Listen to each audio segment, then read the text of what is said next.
Welcome to the AVG Fantasy Football Podcast. This is Season 3, Episode 38. We're continuing on the division breakdowns. We're doing the final division breakdown. We're doing the AFC North today. But before we get into that, I'm going to introduce everybody here.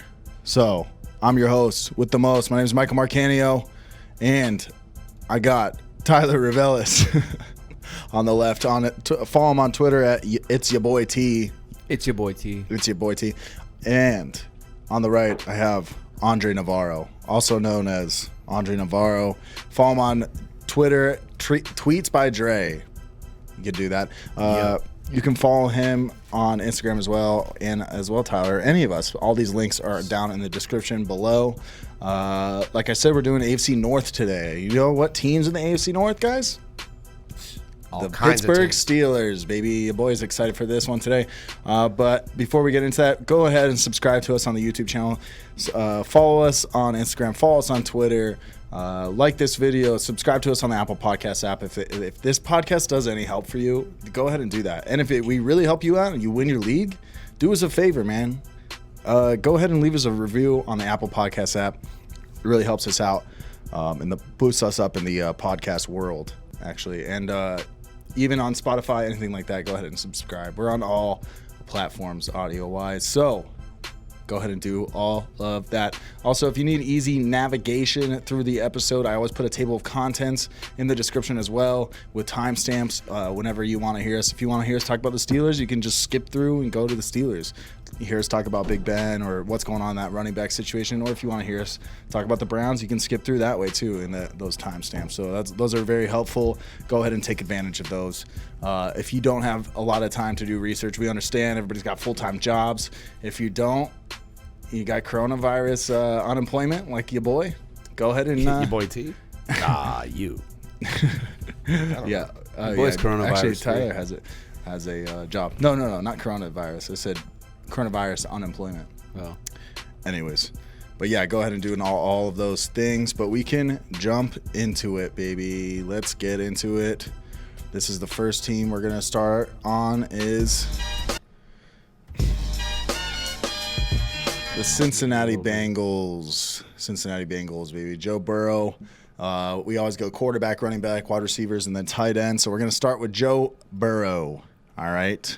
What do you guys think on the rookie? Are you excited to have him on your fantasy team? Are you going to touch him at all? I'm probably not. So, yeah, you got the Tiger King from LSU. He gets drafted by the Bengals, and he remains the Tiger King.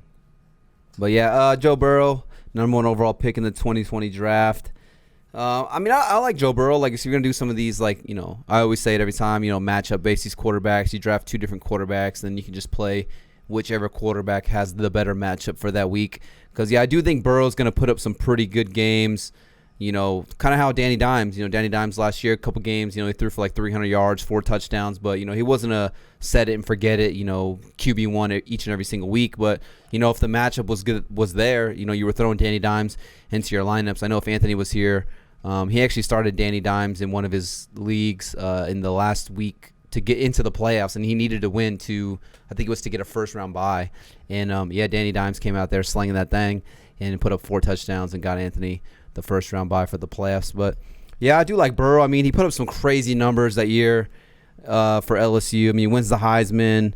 It was 76% completion percentage last year, 5,600 passing yards, 60. This is crazy here. 60 touchdowns and only 6 interceptions. That's insane to think that he threw 60 touchdowns, but only 6 interceptions. And then just a hashtag interesting stat right here. He played against 7 top 10 defenses last year, so it's not like he was playing against like some scrub defenses. He is in the SEC. You got a lot of good defenses there. But, yeah, played against 7 of the top 10 defenses last year, and he had a 93.4 grade per Pro Football Focus. So your boy Joe Burrow was balling last year. I mean, this defense is not going to be very good for the Cincinnati Bengals. So I think there's going to be a lot of games where, Joe Burrow is going to be slinging that thing like we said last year for Danny Dimes. And, he's got an arsenal of weapons. You got A.J. Green, you got Tyler Boyd, John Ross, still a speedster. They draft T. Higgins out of Clemson. Then you got Joe Mixon and Giovani, who are capable pass catchers out of the backfield as well.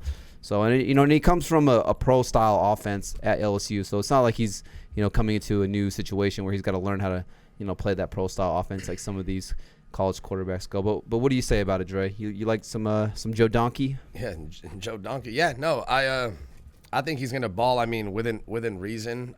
They are in a pretty tough, division as far as defenses. The Steelers have a very good secondary. I mean, the Ravens are solid. I mean, the Browns have pretty good DBs. So I think he's going to be tested. So I mean, if he does well, I mean, it's not like he's in a slouch division. And they also play the Chargers and the Titans. So I mean, that's tough. That's 8 tough games right there off rip, which will affect some receivers. Also, we'll get into. But I mean, he's going to get tested, early and often. But I mean, I think he's got the pedigree. I like 4-year quarterbacks. Like guys that have, especially someone like him who's been through it, who hasn't always been the guy. He's transferred. He knows what it's like to, not be the guy and then have to work your way up and then, have success. I mean, Joe Brady did get a lot of love, who was, calling all the plays, or he came from New Orleans, as far as for the system. So he's ready. I mean, he's not, he doesn't have to be all the way under center. He can do both shotgun and under center. And he's, like you said, his completion percentage, dude had the best season of college QB's ever had. So yeah. And not very often does a number one receiver get set up, or a number one pick land in a situation where he's got a formidable offense also. I mean, he's got 2 good receivers and a good running back. I mean, it's not like he's got bums to throw to. He's got guys to set him up. So I'm excited to see, what's in store for him. So yeah, I mean, the ADP's in the 13th round, so you're not investing a high draft pick on him there. So like I said, you could pick a quarterback in the 10th round and then get Joe Burrow in the 13th round. In some of these games where it could be a potential shootout, then you just start Joe Burrow there. But yeah, I'm not mad at drafting some Joe Burrow. Joe Donkey. Yeah, I mean, not like you said, not much risk. Well, we can move on to the next guy. We can talk about the running back, Joe Mixon. How do you guys feel? He was going in first round last year in a lot of fantasy football drafts. I think he's around the same ADP. Am I wrong on that? Could be. No. No. Yeah, no, he's going like the back end of the first round. Are you taking a chance? The turn on the second round. Yeah, it was about the same. Yeah, than last year. Are you guys? What are you guys thinking about Joe Mixon? I'm kind of aiming to stay away, but with the running back situation in this draft, how it falls off, I don't know. You might need to take a chance. Go ahead, T. You go first, and then I'll. I mean, it just depends where Joe Mixon falls, because he is in that range of like you'll have like a Michael Thomas, a Devontae Adams. I'm trying to think. Derrick Henry could potentially fall in that area. Julio Jones, Josh Jacobs. So it's kind of just sometimes in that area like preference. But if there's a scenario where because Mixon kind of started off really slow last year, he really picked it up down the end of the season. First 8 games, he only had 3 games with 10 or more points. 5 games under 10 points. But then the last 8 games, he had 6 games with 15 or more points and only 2 games under 10 points. So he really turned it on down the stretch. So some people might think of Joe Mixon as like he didn't really perform that well last year. So he could potentially fall to that second round for you. And, if he falls to that second round, I think it's a value that you just cannot pass up on. I mean, 278 rush attempts last year, back-to-back seasons with 1,100 rushing yards. He'll usually get you like 30 to 40 receptions. And he's kind of like the workhorse. I mean, I know they have Gio Bernard. We'll touch on him in a second, but I mean, he pretty much is like the main guy in this rushing attack right here. 12 games with 15 or more carries, 7th best yards after contact, 2nd most rush attempts inside the 5. So when they're getting close, they're not messing around, and the 4th best juke rate. So this offensive line should be a lot better too. They lost their first-round pick a couple years ago. I think Jonah Williams, right, left tackle from Alabama. Yep. So yeah, he's going to be there. It's going to make the offensive line better instantly just having that guy on the left tackle.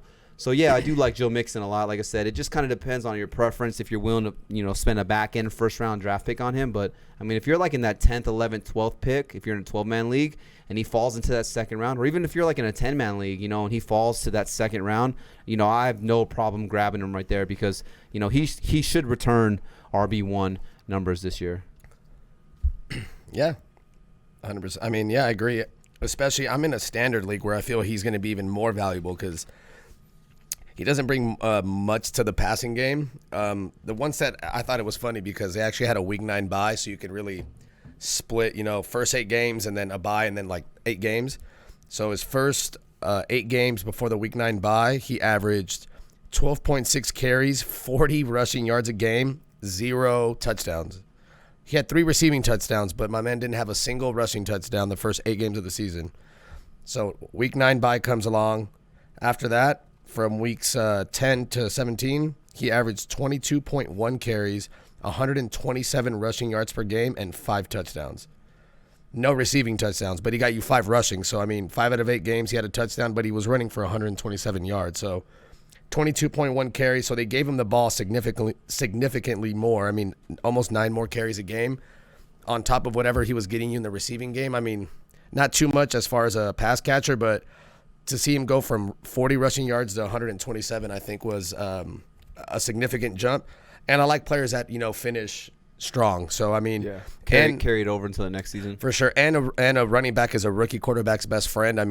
A good run game is just going to open up the field for him as far as play actions, and he's got 2 good receivers. So I think Mixon's going to have a good year again. I don't think he's going to average 127 rushing yards, but I think he's going to be more closer to the 22 carries than the 12. Yeah. Especially with, a better O-line. They were bad, so. Yeah. He's had 17 TDs total in the last 2 years, whether it was rushing, receiving. So I'll take that. If he can get you, he's averaging 8.5. I'll take that. He should run for 1,000. Yeah. He's in a contract year. Yeah. He's still playing on his rookie deal. So if he wants to get, a nice little payday in this offseason or a little contract extension throughout the year, he's going to have to perform. But, like I said, 1,000, 1,100 yards back-to-back years. I think he comes back and, he has another 1,100 yards. And like Andre said, the receiving upside's not crazy through the roof, but that's because you have a guy like Gio Bernard there. But Mixon is a really capable pass catcher. It's not like he can't catch the ball. He's one of the few running backs that's like a true workhorse running back. But with that being said, we can jump into Gio Bernard. Yeah, I was going to say that's a great segue. The next running back we got here is Gio Bernard. Gio Bernard's still good. Yeah, it's crazy because, if you look at Gio Bernard's numbers, and whenever he's been given 15 or more touches, he's produced. There's I can't think of or seen any game where he's been given 15 total touches, receiving or rushing, and he hasn't put up double-digit fantasy points. His problem is just that, he's behind Joe Mixon. But, they went out and they signed him to a contract extension, so he's the number 2 for sure, locked and loaded. He's not going anywhere anytime soon. Capable pass catcher, sneaky out of the backfield.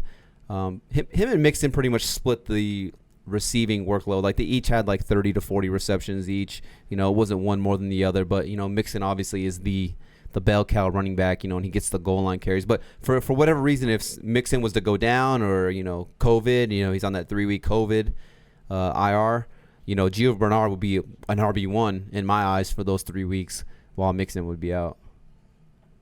Yeah, we made the case that it's a good year to grab the backups just because of this COVID thing. So I think, he's definitely up there and one of the backups you should own if you grab Joe Mixon, I think. Yeah.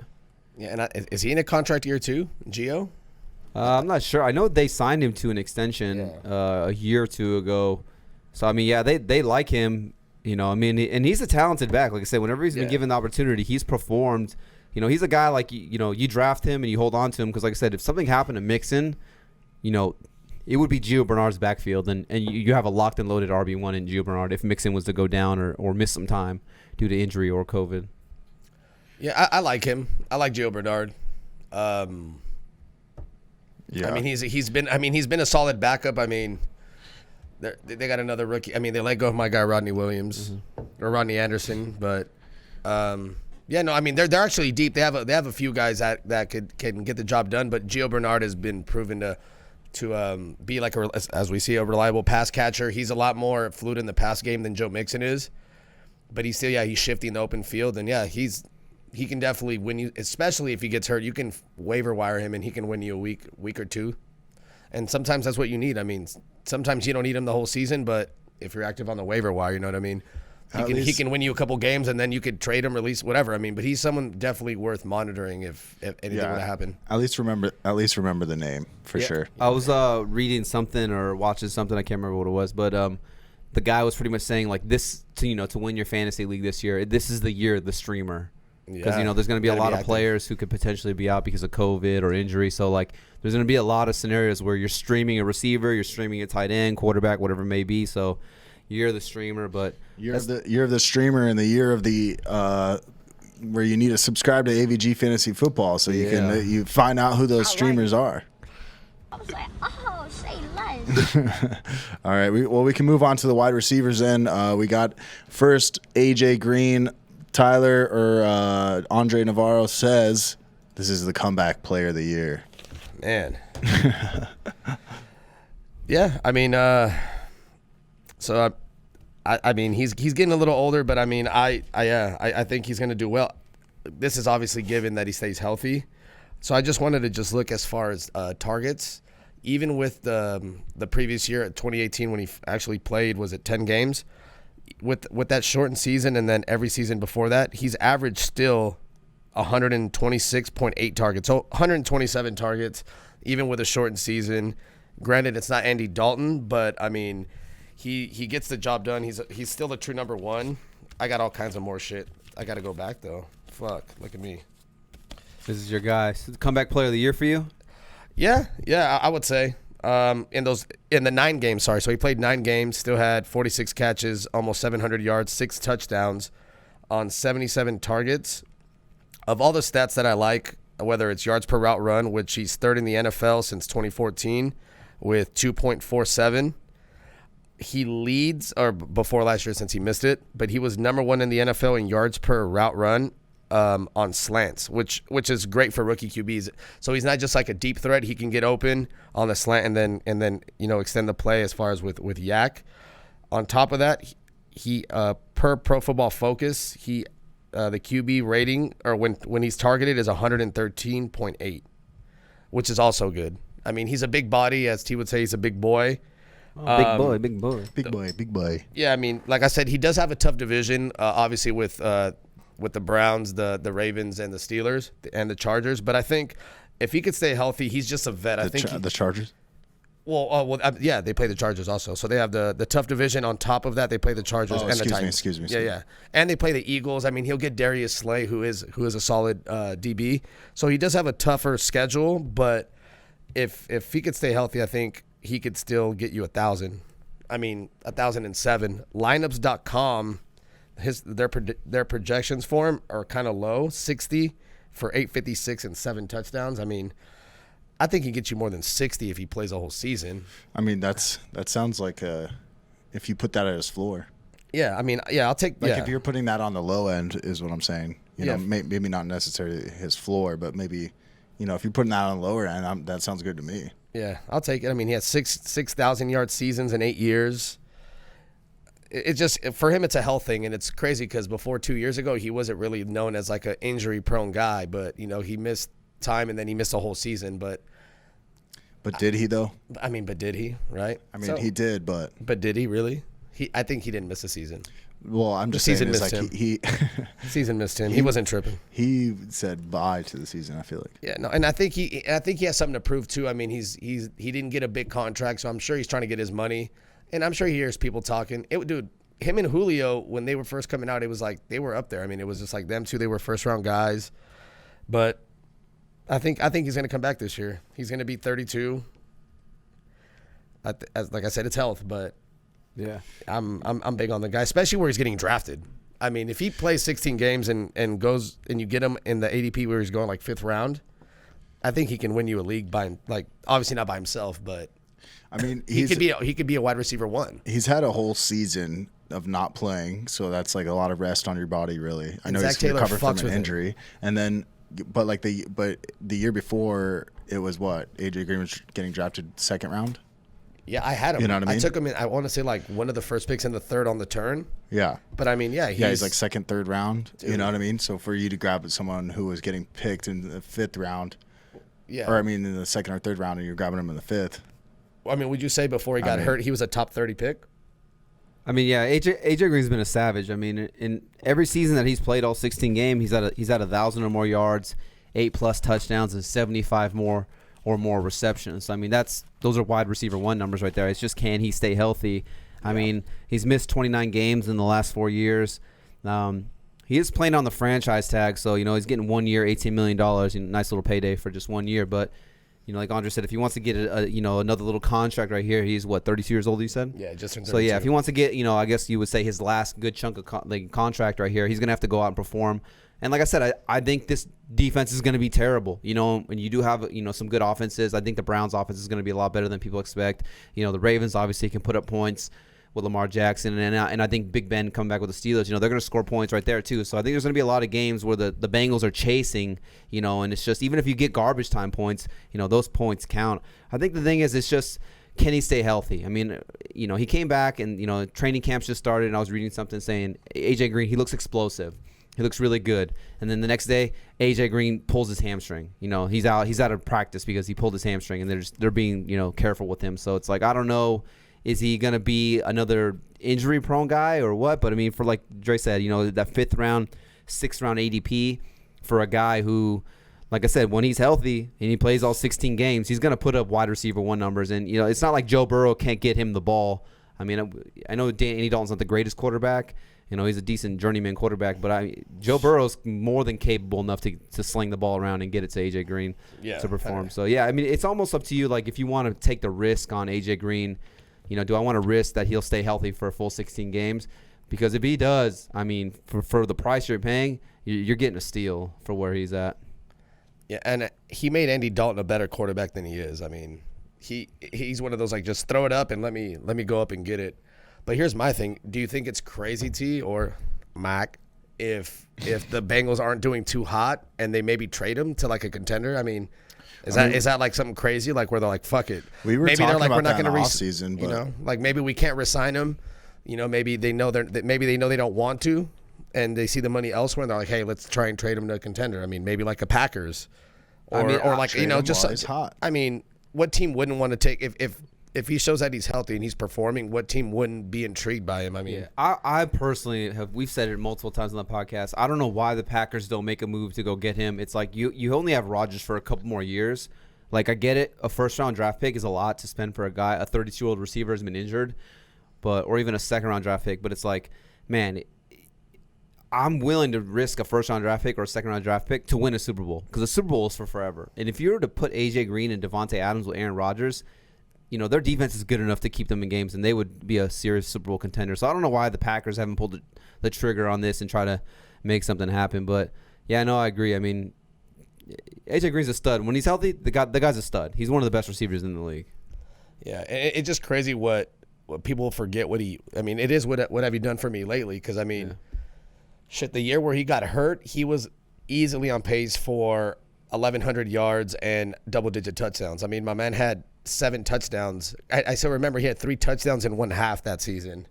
So, I mean, he was going to get you 10. If he had 6 or 7 in 9 games, he was going to get you 10 and 1,000 yards. Yeah. So it's like he could do it. It's health, man. Sometimes, that shit will catch up to you. And he's not the youngest. I mean, Julio's been blessed, knock on wood, with, good health as of late, and they're right around the same age. He's like a little under a year older, so he's one of the guys I'm hoping that can stay healthy. I mean, it doesn't help he's in the fucking AFC North where they play a lot of cold games, but, bless his heart and his hamstring and his... Yeah. So we'll have Dr. Cucci, a.k.a. the medicine man. He'll come on, and he's going to go over A.J. Green's ankle so we can really understand, what the injury was. That's and if he should be good to go for the season. But, I mean, A.J. Green, he's going like the 5th, 6th round. That's a good value right there. But, I guess you would say his Robin to his Batman. I think this value right here, Tyler Boyd, going in the 7th round of these drafts, I think this is one of the biggest steals in this entire draft right here. Dre, I know you like Tyler Boyd. We were actually talking off air right now. He's got the clipboard magic right now, the Messiah. He's trying to pull a trade to get Tyler Boyd. But, I mean, finished as a top 25 wide receiver in back-to-back seasons. I know a lot of that has to do with, no A.J. Green last year, and then A.J. Green missed some games the year before that. But 75 or more receptions for Tyler Boyd, over 1,000 yards in each of those seasons. He's played the most snaps out of any wide receiver the last 2 years. Like I said, A.J. Green's been hurt. But I think the thing that's going to help Tyler Boyd is that he's actually better when A.J. Green is on the field. When A.J. Green's on the field, Tyler Boyd's catch rate, 77%, 63% without A.J. Green. And then just also some numbers on Boyd right here. He lines up in the slot a ton. 7th most slot snaps He had the third most yards from the slot, only behind Cooper Kupp and Chris Godwin, and he was tied third most targets out of the slot. He had the fifth most receptions out of the slot, and I'm saying all these slot numbers for a reason, and this is because Joe Burrow and what he had at LSU. Justin Jefferson lined up in the slot a ton at LSU, and that guy had 111 receptions for LSU last year. So Joe Burrow knows how to use the slot guy, and Tyler Boyd is nice. I mean, one of my favorite. He's nice. He's one of my favorite draft picks this year. Like I said, and you're getting him in like the 7th round. It's just a steal. I mean, we always talk about it how, we've noticed in these mock drafts, if you can load up on running backs early because there's just so much value at the receiver position in these middle rounds. Like I'll be glad to take Tyler Boyd as my wide receiver too because, like I said, even when AJ Green's on the field, it's actually better for Tyler Boyd. I know Dre's got some Tyler Boyd stats because that's his boy T. A lot of Tyler Boyd hype on the table over there. I got some good and I got some bad, but it's all you gotta give both ends. So first thing I've written down is he finished top 10 in receiving yards, receptions, and yak with 2 doo-doo QBs. That's what I have, which he did. He was 10th in yak, and then he was, the exact numbers I don't know, but he was top 10 in both receiving yards and receptions. And he's actually one of only 11 receivers to be top 10 in receiving yards back-to-back years. So, I mean, he's been productive either way. One thing that I did see that was crazy, T and Mac, he had 10 drops last year, which is pretty wild. Here's a stat that I thought was pretty interesting, though. Since 2010, there's only been 3 wide receivers that have finished top 24 in fantasy when they've had a rookie first-round quarterback starting for the season. So it's going to be one of the two. I mean, could this be the first time? Who knows? But that's only happened 3 times ever. So for it to happen twice in 1 year, I mean, you just kind of keep that in mind. And I have numbers actually here with 8 games that he played. So they basically got 19 games. Tyler Boyd's last 19 games, 8 with AJ Green and 11 without. And then they pretty much did a split stat. With AJ Green, he averages 6.13 catches compared to 5.8, so not too big of a difference. But he averages 0.63 touchdowns compared to 0.27, which is a big drop-off. And he averages 14.56 half-point fantasy points compared to 11.9. So he averages a little bit over 2 points a game more when AJ Green is actually on the field. He also averages more receiving yards per game, and he has a 5% better catch rate when AJ Green is on the field. So he actually excels in almost every facet of the game when AJ Green is on the field. And on top of that, in those 19 games, in the games with AJ Green, those 8 games, he had 300-yard games and 4 games with at least 90 receiving yards. In the 11 games without him, he had 1 game over 90 receiving yards. So it looks like he doesn't need him because he's been good without him, but it only helps him. So for the people that are looking to fade, because of AJ Green coming back, that's actually a really good stat because even when you were just talking about him, you're instinctively you start to think, well, AJ Green wasn't there last year. Obviously, that he's going to get all these targets, but what you're saying is it disproves or debunks that theory. So. That's good. That's good to know for sure. And going back to what T was saying, just because AJ Green is more of a outside guy, to where you said Tyler Boyd can go inside and outside. So if there's like a matchup problem, they say teams have a weak slot corner. PJ Williams. They'll slide in. Right? Is he still in? Is he still there? So they'll slide Tyler Boyd in there, and he's a problem. You know what I mean? So and he gets you yak, and he's still a young guy. He's only 25 years old. So. Yeah, he's one of those guys that he does good without AJ, but with him he's better. I mean, it's look at him just mossing on the guy I was telling you guys that I don't Edmonds, like right? I don't like that dude on the Steelers. With a better O-line, you can do the play action. I mean, I think it's going to be good for everybody. So one thing I noticed too with him is that they gave him a contract extension after like his second year in the league. So it's like after the second year, they were like, "Hey, look, we need to lock this guy up now before he gets better." And then he got better. Yeah. Or like get him at a discount. I think they signed him for like a 4-year, $40 million deal after like his second year. So it's like they didn't wait for his contract to end. They were like mid-contract. They were like, "All right, like let's lock him up." So it's like they saw something they like over there.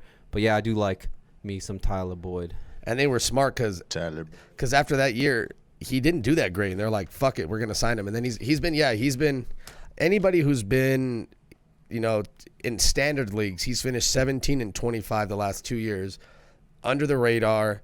He's gotten 255 targets the last 2 years, so he's averaging 128 targets, back-to-back 1,000-yard seasons, averaging 6 touchdowns. 25 years old. I mean. Yeah. And he's not even the number one on the team when he and if you're one of those AJ Green doubters, if he does go down, Boyd's still going to get you your 1,000. So for sure. Very nice, very nice. Fuck with your boy. All right, we can move on to the last wide receiver, or second to last wide receiver. We're going to talk about the speedster, John Ross.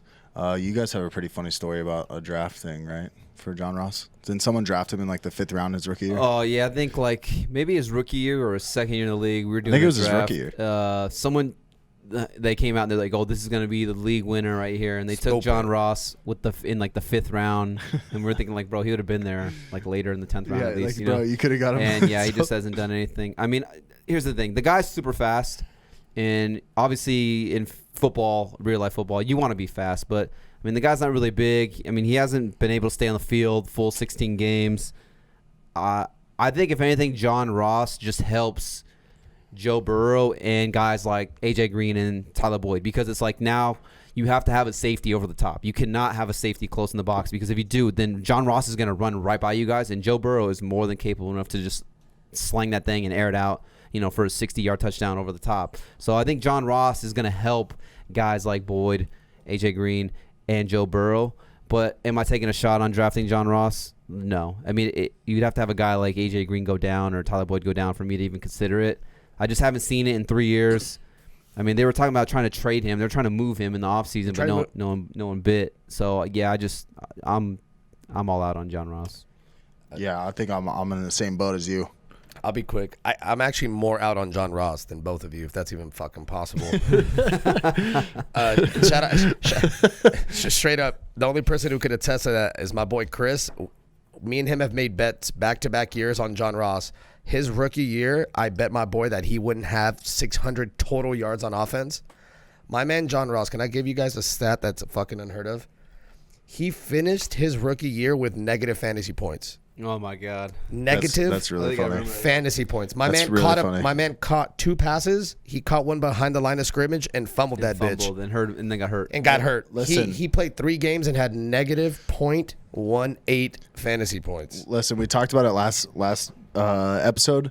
Is that just even based on the length of these highlight videos, it doesn't matter. You can and I'm telling you, you can go back. This highlight video is 1 minute and 54 seconds. Go back. And they're all week 1 against the Seattle Seahawks. So I'm going to attest to this actually right here. This is my backup. When people are like, "Oh, he balled," blah blah blah.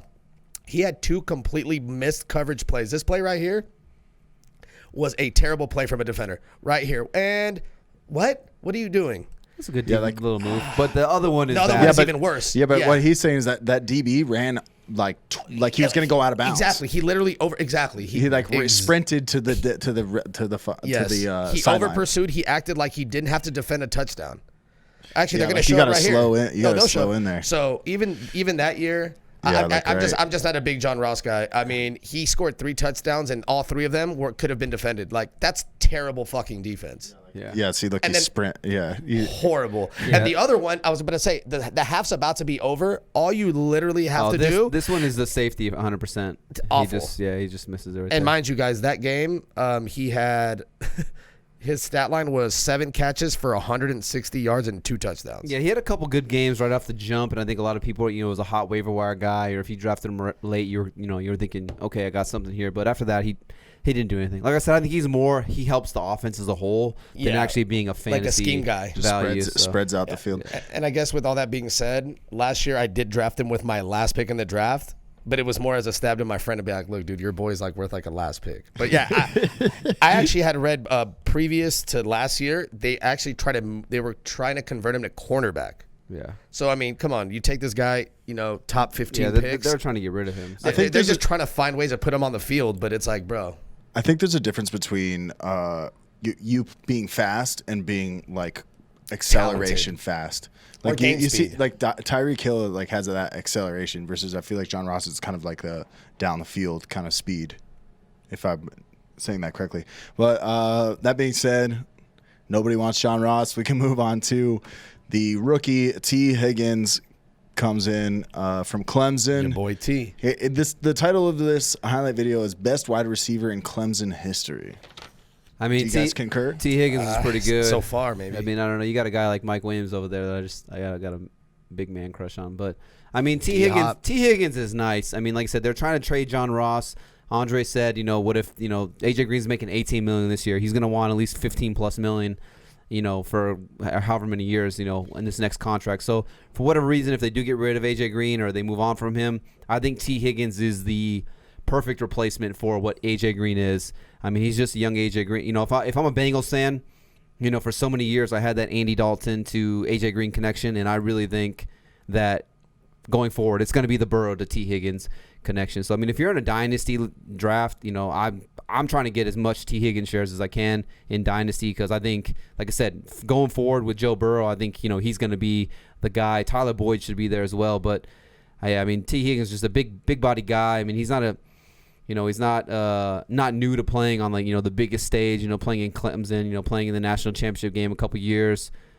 So yeah, I do like me some T. Higgins. Will he come out his rookie year and put up some crazy numbers? It's a little hard, because they do have some talented receivers out there. John Ross, obviously Speedster, Tyler Boyd, and then AJ Green. But I think going forward in the future, T. Higgins is going to be a name that we're talking about each and every single year. That go out and get this guy. So dynasty for sure.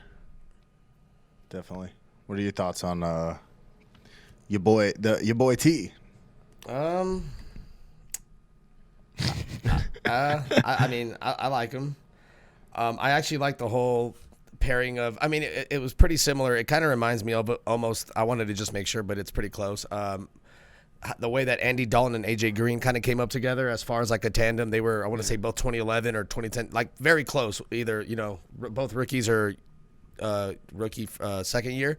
So I think they're just kind of trying to replicate that. I mean, I dig that they're trying to get the chemistry with those two guys.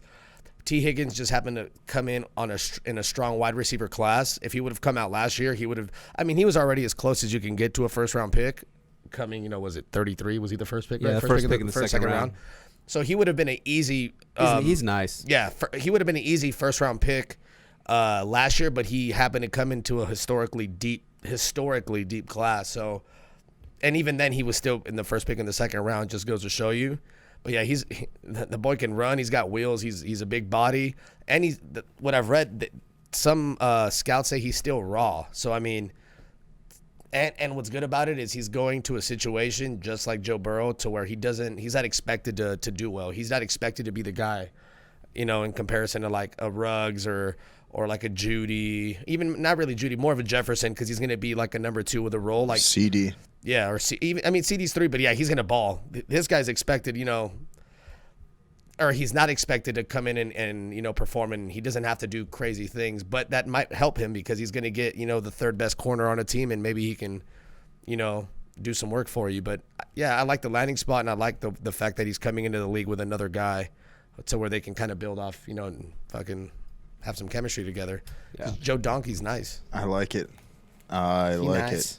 Well, we don't have a tight end for the Bengals. Just like the Packers. So we can. Are you guys touching the Bengals defense? Definitely not. I wouldn't touch it with a 100-foot stick. Yeah, me neither. I wouldn't touch it with an anal toss ring. Which I mean, I don't know what those look like.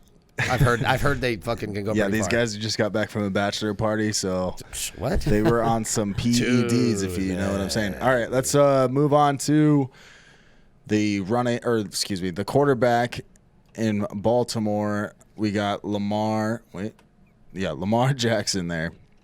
Lamar Jackson, if you had him in your league last year, I mean, won the league. How was that championship belt? Hey, because it's looking good. It's looking good. Lamar Jackson was just destroying it with the amount of rushing yards he had last year. I mean, it just is like there's not much to say besides he good.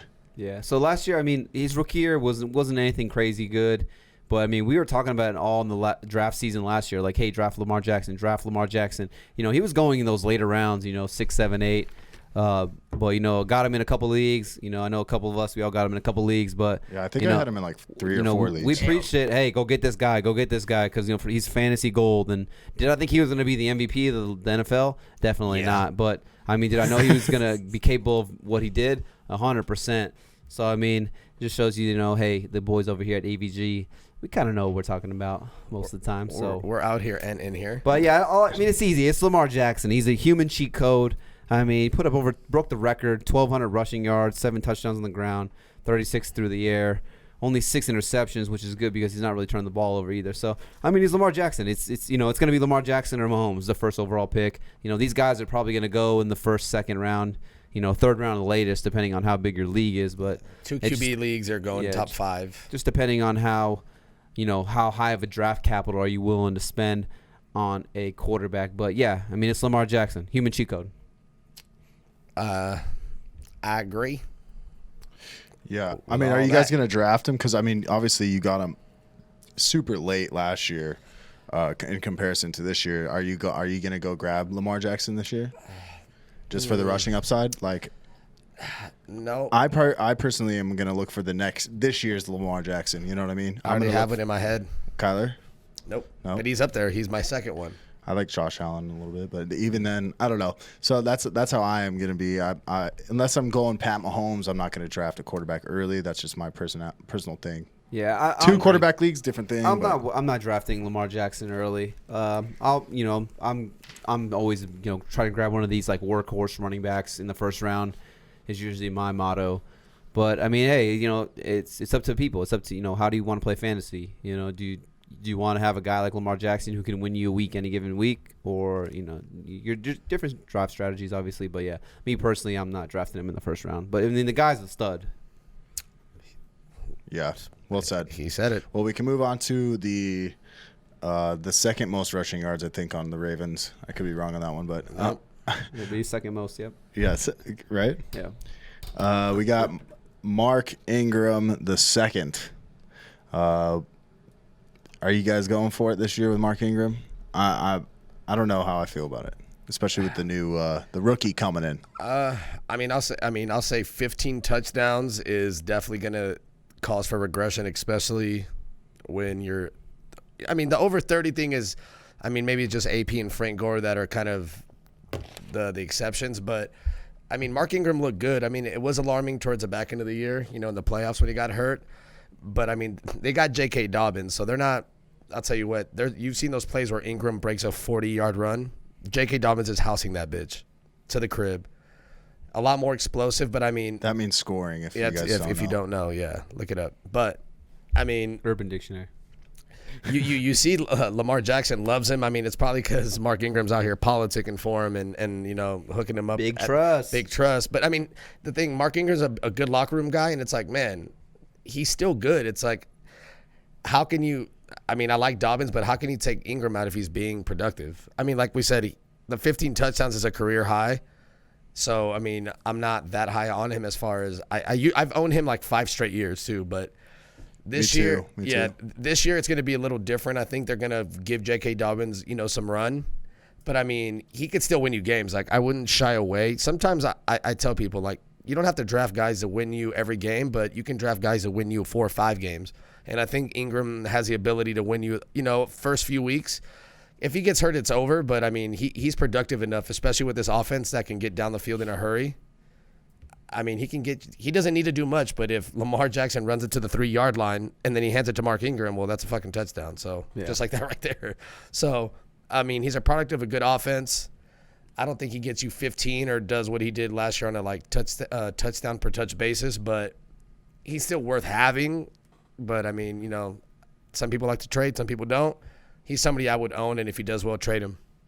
Yeah, so he finished RB11 in PPR, RB8 in half-point PPR. Kind of, obviously, you thought he could do pretty good being in that offense. Lamar Jackson, I don't know if he thought he could be that good. But, I mean, they have him technically for 2 more years on his contract, but they can opt out of his contract after this year. I think they'll do that, especially, having J.K. Dobbins.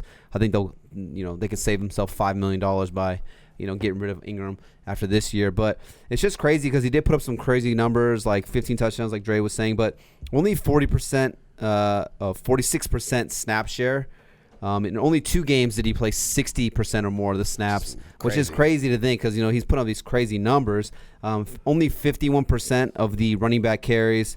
But then you get some of these good numbers over here, like number 1 juke rate, the 12th most breakaway runs. Those are runs of 15 or more yards.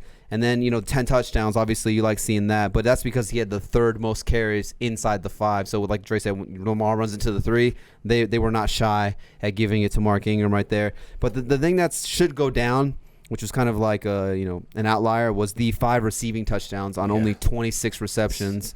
That's pretty crazy. Just to show you how crazy 5 touchdowns on 26 receptions is, Christian McCaffrey had 116 catches. He had 4 touchdowns. And Christian McCaffrey is way more elusive than Mark Ingram. So, all right, fine. Just to think that, McCaffrey's getting a touchdown one every 30 receptions pretty much, almost, 1 every 29 receptions. And then Ingram is getting 1 every 5 receptions.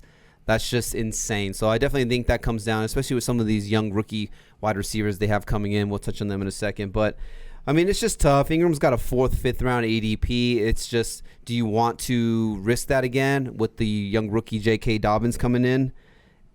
I'm not sure if I'll risk it, depending on who's there in that area. But I think he's primed for where he'll have a safe floor. Like, I don't think he's going to be a bust because he is tied to a good offense. And as long as you have Lamar Jackson and they're running that RPO, it's hard for this defenses to really scheme against what they can do because – you don't know. Is Lamar going to take it or is he going to hand it to Ingram? The thing that concerns me is the 51% running back carries and only the 46% snap share out of the running backs.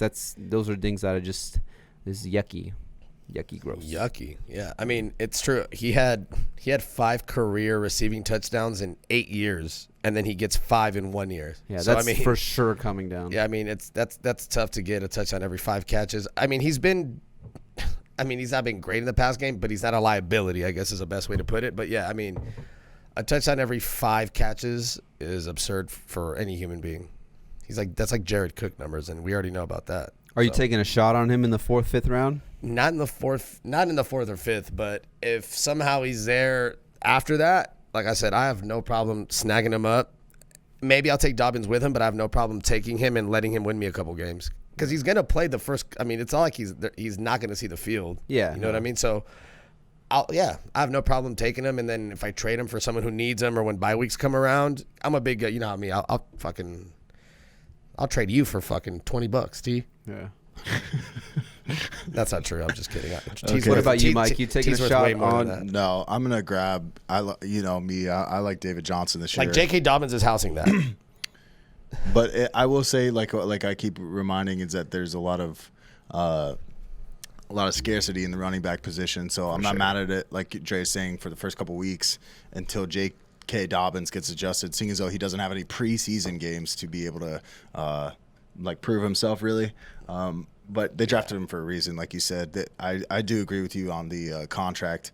They can opt out of it. I think that they will also. So I think they're going to transition, but obviously that's going to take time, especially without preseason. So, yeah. Yeah, or if you take Taylor in the 4th and then Ingram in the 5th, Mike was saying, let Taylor get acclimated and take the job for Marlon Mack, and then swap him out basically. Let Ingram play the first 3-4 weeks. Yeah. Let Ingram or Taylor take the job, and then swap him out, and you're good, I think.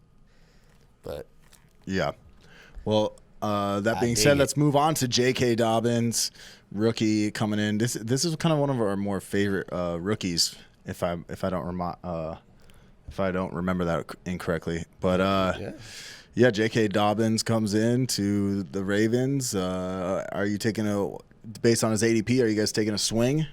The pitch is 3-0. Yeah, 100%. I'm getting as many J.K. Dobbins shares as I can. Like I said, the snap share and the percentage for amount of carries that Mark Ingram had, it was not much. It was like 50%. So I think this is going to be a true running back by committee right here, especially the further along we get into the season. Like Dre said, maybe in the beginning it's more Mark Ingram as JK gets acclimated, but I think once we get closer and closer, week 3, 4, 5, I think you're going to see a lot more J.K. Dobbins. I mean, the guy ran a 4.44 40, and then just some numbers right here.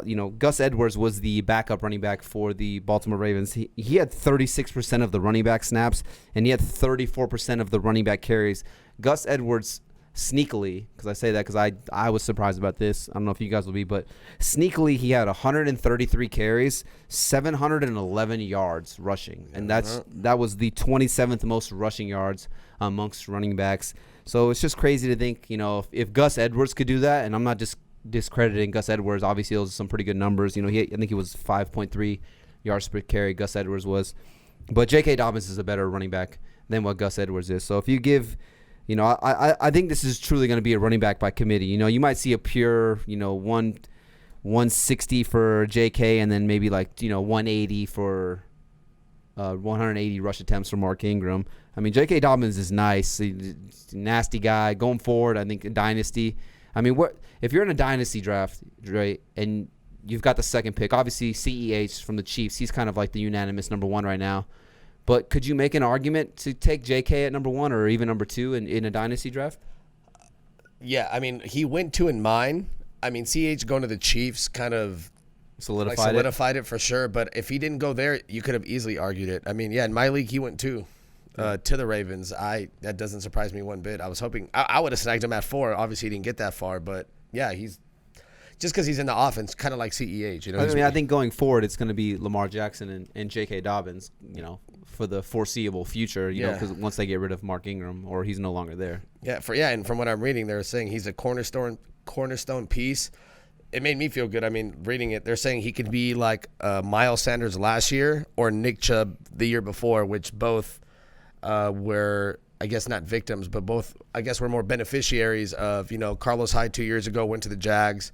So then Nick Chubb took over. And then Jordan Howard got hurt. And then last year, Jordan Howard got hurt and Miles Sanders took over, and it worked out. So I feel like that's going to be one of the same things with J.K. Dobbins, to where just if any slight chance that he can see the field more, he's going to take over. From what I read here, ESPN beat writer Jamison Hensley, who's a beat writer for the Baltimore Ravens, went as far as to compare him to Ray Rice on the field. JK? He says he hits the corners. I was like, that's probably bad verbiage when you compare Ray Rice to something. When he can't hit anything, but he's not a flub. He's not a flub, but that's what he said. I didn't say it. He fucking did. But so I mean, Ray Rice was very explosive. But yeah, dude runs I know his spark score is going into college. He was number 1 in like everything, like explosiveness. His 40 time was stupid. He's just, I mean, he's a freak athlete. The dude really is, and he's a willing pass blocker. He's a 3-down back. Yeah, 100, and he's going to a play. I mean, anytime, fucking having a good old line and running is one thing, but having the RPO to where the defense has to respect Lamar Jackson or you, and they're probably not going to respect you as much because you ain't shit yet, I think it's going to help him out. Yeah, I mean, like I said, Mark Ingram's going in like the 4th, 5th round. JK's got like an 8th round ADP. I might not have a lot of Mark Ingram shares, but I'm going to have a ton of J.K. Dobbins shares, especially for like that 8th round draft price. I might even sneak up into the 7th round or even a little bit early. Like Anthony always says, sometimes, you got to maybe reach up a round or 2 just to get your guy, because you never know. Someone else might be thinking the same thing and they could snake you on him. So, yeah, I mean, I honestly do believe this will be a running back by committee. So just give me the younger, more versatile back a couple rounds later in J.K. Dobbins. And it goes to show you, he didn't perform or he didn't participate in the combine or his pro day, and he still went in the 2nd round. Yeah. So, I mean, just goes to show you, teams were like, film's good enough. Like, we're good. And he's one of the guys, depending on your draft strategy. I mean, if you want to go heavy running back and then really stack up and take him in the 8th, you're solid. Or if you want to go receiver heavy and then wait for him, I mean, he's one of those guys that can win you a league. For sure. With it. Well, let's move on to the receivers in Baltimore. We got Marquise Hollywood Brown. This is Antonio Brown's cousin. He did really, really, really well, actually, in this game against the Dolphins in the first week. I knew it. I saw everyone at the house on the Ravens. Yeah, we did call that. I think I put a decent amount of money on that game, actually. Yeah. You know why? Because I watched the Ravens game against the Dolphins the year before on Thursday Night Football and with your entire family, and they're all Dolphins fans, and it was one of the most depressing. Yeah, the Ravens. It was like 60 to nothing. Dolphins. Yeah, so if you ever see Ravens Dolphins matching up, put the house on the Ravens. Yeah. Well, especially now, I feel like that's not that hard of a call, but I feel like this past year was kind of different. Yeah, so you got Marquise Hollywood Brown right here. It's just interesting. He put on 23 pounds. 23, they said. yeah. That's a lot of weight to put on. I think he went from 157 or something like that to 180. Yeah, well, they said he weighed. This is kind of weird. He weighed like 160 something at the combine, but I guess his last day with the Ravens when he walked out, he weighed 157. Yeah, which is fucking. So wild. they said he puts on 23 pounds in the offseason, so he bulked up a little bit right there. I mean, he was a small. He was a small guy. Tough, but that's dude. 157 is absurdly small. Well, I mean, I think the smallest one besides that, JJ Nelson. I think he was like 145 or something like that. Wide receiver. And now he's on the Niners. Bum.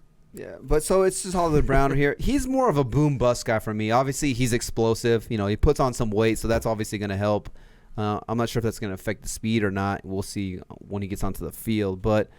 I mean, only 4 games with 6 or more targets. You know, I'm not sure if that number is going to go up, you know, especially when they go out and get some of these rookies that we're going to touch on. 5 of the 14 games, he had 12 or more PPR points. Five of his 14 games, 5 of his 14 games, he had 12 or more half-point PPR points. So nothing like crazy. Like, he's a boom or bust guy for me right here. 11 of his 14 games, he was held to under 50 receiving yards. I mean, I keep saying it. He's boom or bust. Obviously, the guy can take a slant and he can go the house with it, but he's on a run-heavy team. They added more mouths to the pie, you know, with James Proche and Devin Duvarney, and then obviously you got Mark Andrews, who is the like number 1 receiving option on this Ravens offense. But then just looking at like where he's going in the 6th round for his ADP, Marquise Hollywood Brown, I'd rather take guys like Brandon Cooks, Jarvis Landry, Tyler Boyd, we touched on him, and even my boy Devontae Parker. I'd much rather take all of these guys over Marquise Hollywood Brown. But I don't know. What do you guys think? Are you taking a shot on him? I mean, the guy's obviously super talented, but to me, a 6th round draft price is just a little too rich for my blood. Because like you said, it's 2 boom or bust. Yeah, the week 1 against Miami, he puts up 3 touchdowns, I'm pretty sure. And then, you know, I think it was like 2 or 3 games before he put up more points similar to that. So, like, yeah, I'm staying away. I'm with you on all those guys you said. I'd rather take them over Marquise Brown. And especially, I'd rather not have a Raven on my team, to be honest. Ooh. Good thing I went last because I fucking disagree. Really? Oh, yeah. Yeah, I'm all about it in every way. I mean, I agree with everything you said as far as, you know, he is boomer bust. I got some stats. He only played 80% of snap share 1 time last year. Still had 7 touchdowns. He was targeted more than 8 times, only twice last year. Still had 7 touchdowns. He had 8 games where he was targeted 4 times or less. Still had 7 touchdowns. He gained 23 pounds. He's in the offense another year. I think he's doing that to bulk up, to take some hits. He had 46 catches for 585 and 7 touchdowns. I think he can get you, if he plays, he can get you 900 to 1,010. He's in a team, like you said, it's more of a run friendly, but this dude Hollywood Brown is lightning fast. And I mean, you saw what he could do last year. I think if he stays healthy, man, like I said, if I go running back heavy, I would take him as my wide receiver, like 2, and be okay. Bro, he's about to get popped for PEDs. Watch. He could. Gain that much weight. They were saying what he was eating. He was eating like 4,000 calories a day. Stupid. Yeah, he's probably like me, where he I have a hard time gaining weight. And him and Lamar Jackson are like, I mean, they're already close. They're teammates, but I mean, I don't know if you've seen all the videos where he's politicking. I mean, he's a fucking receiver, so he's trying to get the looks. But yeah, man, I think if he gives you a solid 16 and he gets you 90 targets, 100 targets, I think he's going to get you, he's going to get you more than 46 catches. He can get you up to like 65. See, that's like that. See, when you're telling me these stats, like, oh, he still had 7 touchdowns on these, and you're saying touchdowns. The target, but you're saying the targets. I'm just interpreting the stats as like, yeah, but that's a lot of games without very much targets. Yeah, he had 71 targets only, or with not very much targets. Yeah, 71 targets, 46 catches, 7 touchdowns, but he had 584 yards. I just think this year Lamar's gonna run it a little less, not significantly less. And obviously Mark Andrews, who we'll get to next, he was a big part of the offense. There's no Hayden Hurst. I just feel like, I don't know if you saw, Harbaugh was saying that Lamar Jackson's going to have to learn how to hit his receivers on one-on-one coverage and actually trust him and make throws. So I think he's going to be one of the guys that he's got to look his way. So I think he's. Yeah, they got to teach him it, but he's got to learn it. Yeah, for sure. And I mean, he's got the speed. And I mean, any guy who gains 23 pounds in the offseason tells you that he's about football and he's trying to get better. It's not like he's out there, fucking around. So I mean, he does have that, he could have that Brown gene. Yeah, he's got the pedigree for you sure. You know what I mean? Like his cousin, he watched him do so well. It's like. So I'm actually not bullishly high as I am on like a Stephon Diggs or like a Paris Campbell, but I do think that Hollywood Brown I've said it like 3 times, he could be another guy if you draft, accordingly based on your strategy. He could be a solid wide receiver too and fucking help you fuck. Just because his boom games alone, you're going to win. Are you going to take him? Okay, those guys I just said, Brandon Cooks, Jarvis Landry, Tyler Boyd, and Devontae Parker. Are you taking Hollywood Brown over all those guys? Or who? Man. Because that was the range in the 6th round of like who he was going around. Because I'm not discrediting Hollywood Brown. I think he's talented. For sure. I'm just thinking like, okay, like I would feel way more comfortable having a guy like Brandon Cooks or even Jarvis Landry, who's just PPR machine. We touched on Tyler Boyd, how much we like him. I do think Tyler Boyd's talented, but I think he's a little boomer bust. So with those guys I just said right there, are you taking him over those guys or in standard leagues? I'll take him over. Probably Jarvis Landry in standard leagues because he's bite your tongue. I know. Everyone's so fucking stupid. Yeah, but I mean, just because I don't need a lot of catches from him, I really don't. But Jarvis Landry is more. It's more the product of the offense, is what it is. I mean, if you put Jarvis Landry on this, we're not even talking about it. But I just like the product of the offense and that he's in. And then you said Devontae Parker, Tyler Boyd. And Brandon Cooks. I'll take him over Brandon Cooks too. What, really? You want to do a beer bet on Brandon Cooks? Yeah, why not? All right. We can do it for fun. What are we doing? Half point PPR? Yeah, we can do that, but not full. Because in full, I'm not betting half it. point. Because I feel like he's more valuable in standard because. I mean, that's a good thing to say is that in standard leagues it's a lot different. Yeah, just because he can give me 4 catches for 100 yards. All right, so you'll take. But for the sake of betting, I'm Brown, and I'll take Brandon Cooks in half point PPR. Fuck it. Beer bet. Fuck it. I want to take Tyler's. I'm gonna take Tyler's too. Yeah. Hey, you know do you what? Bet me too. Yeah, I got you. Hey, we'll do it.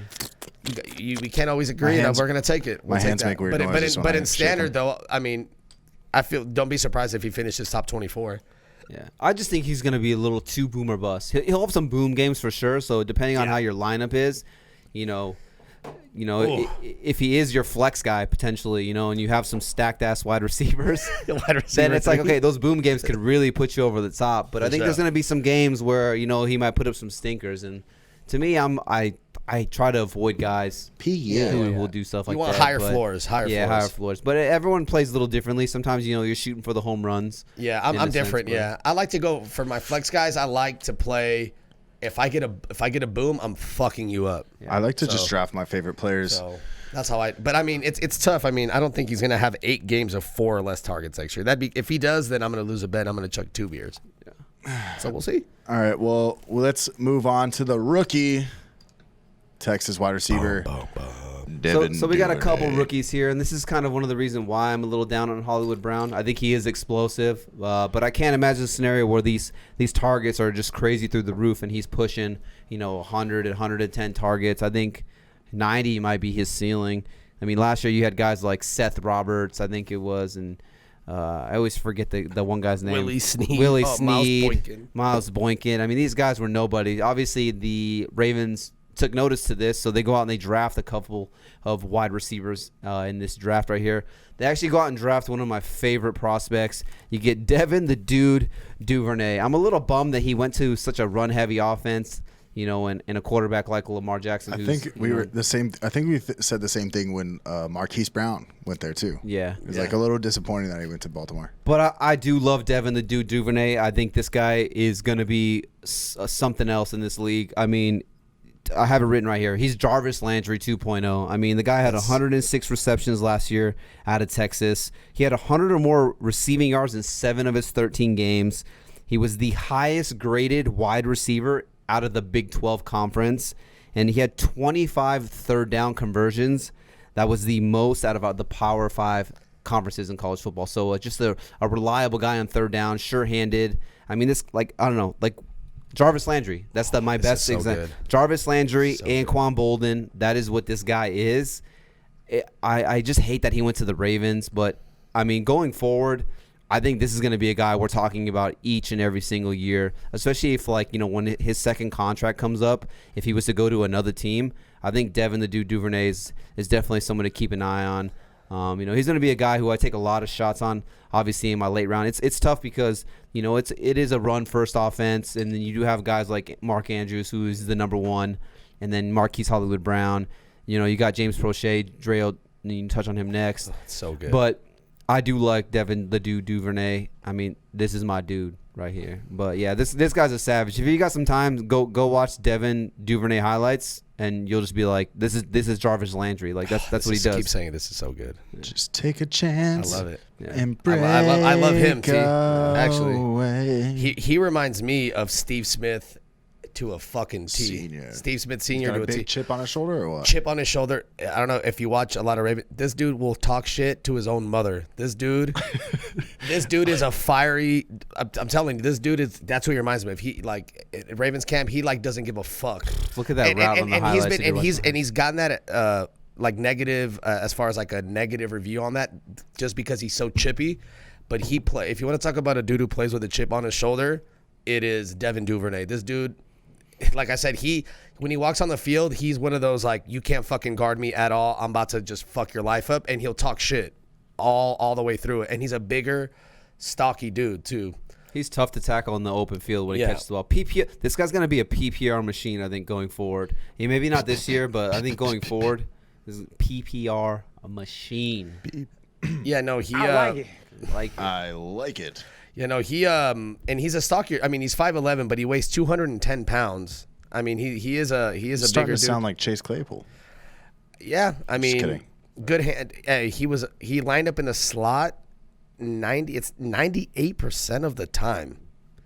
He's gonna That's a be there. college He's stat gonna for be you. their slot guy. He caught 95% of his passes out of the slot, 106 of 112 catchable balls. It was easily best in the class. He was third in FBS with 106 catches. I mean, he's a classic slot guy, and he's easily better than Miles Boykin and Willie Snead. So Classic. Just remember the name Devin Duvernay. Call him Devin the Dude Duvernay. Devin the Dude Duvernay. But he's a scrappy dude. I'm a big fan. Catch right there. But it is. I'm getting moist. I think I'm just sweating because it's so hot. Do you have here. anything to say by the about way- Duvernay or no, Mike? No, we're good. All right, because this is a perfect segue. So, T-Rev said Jarvis Landry. And let's go to my guy.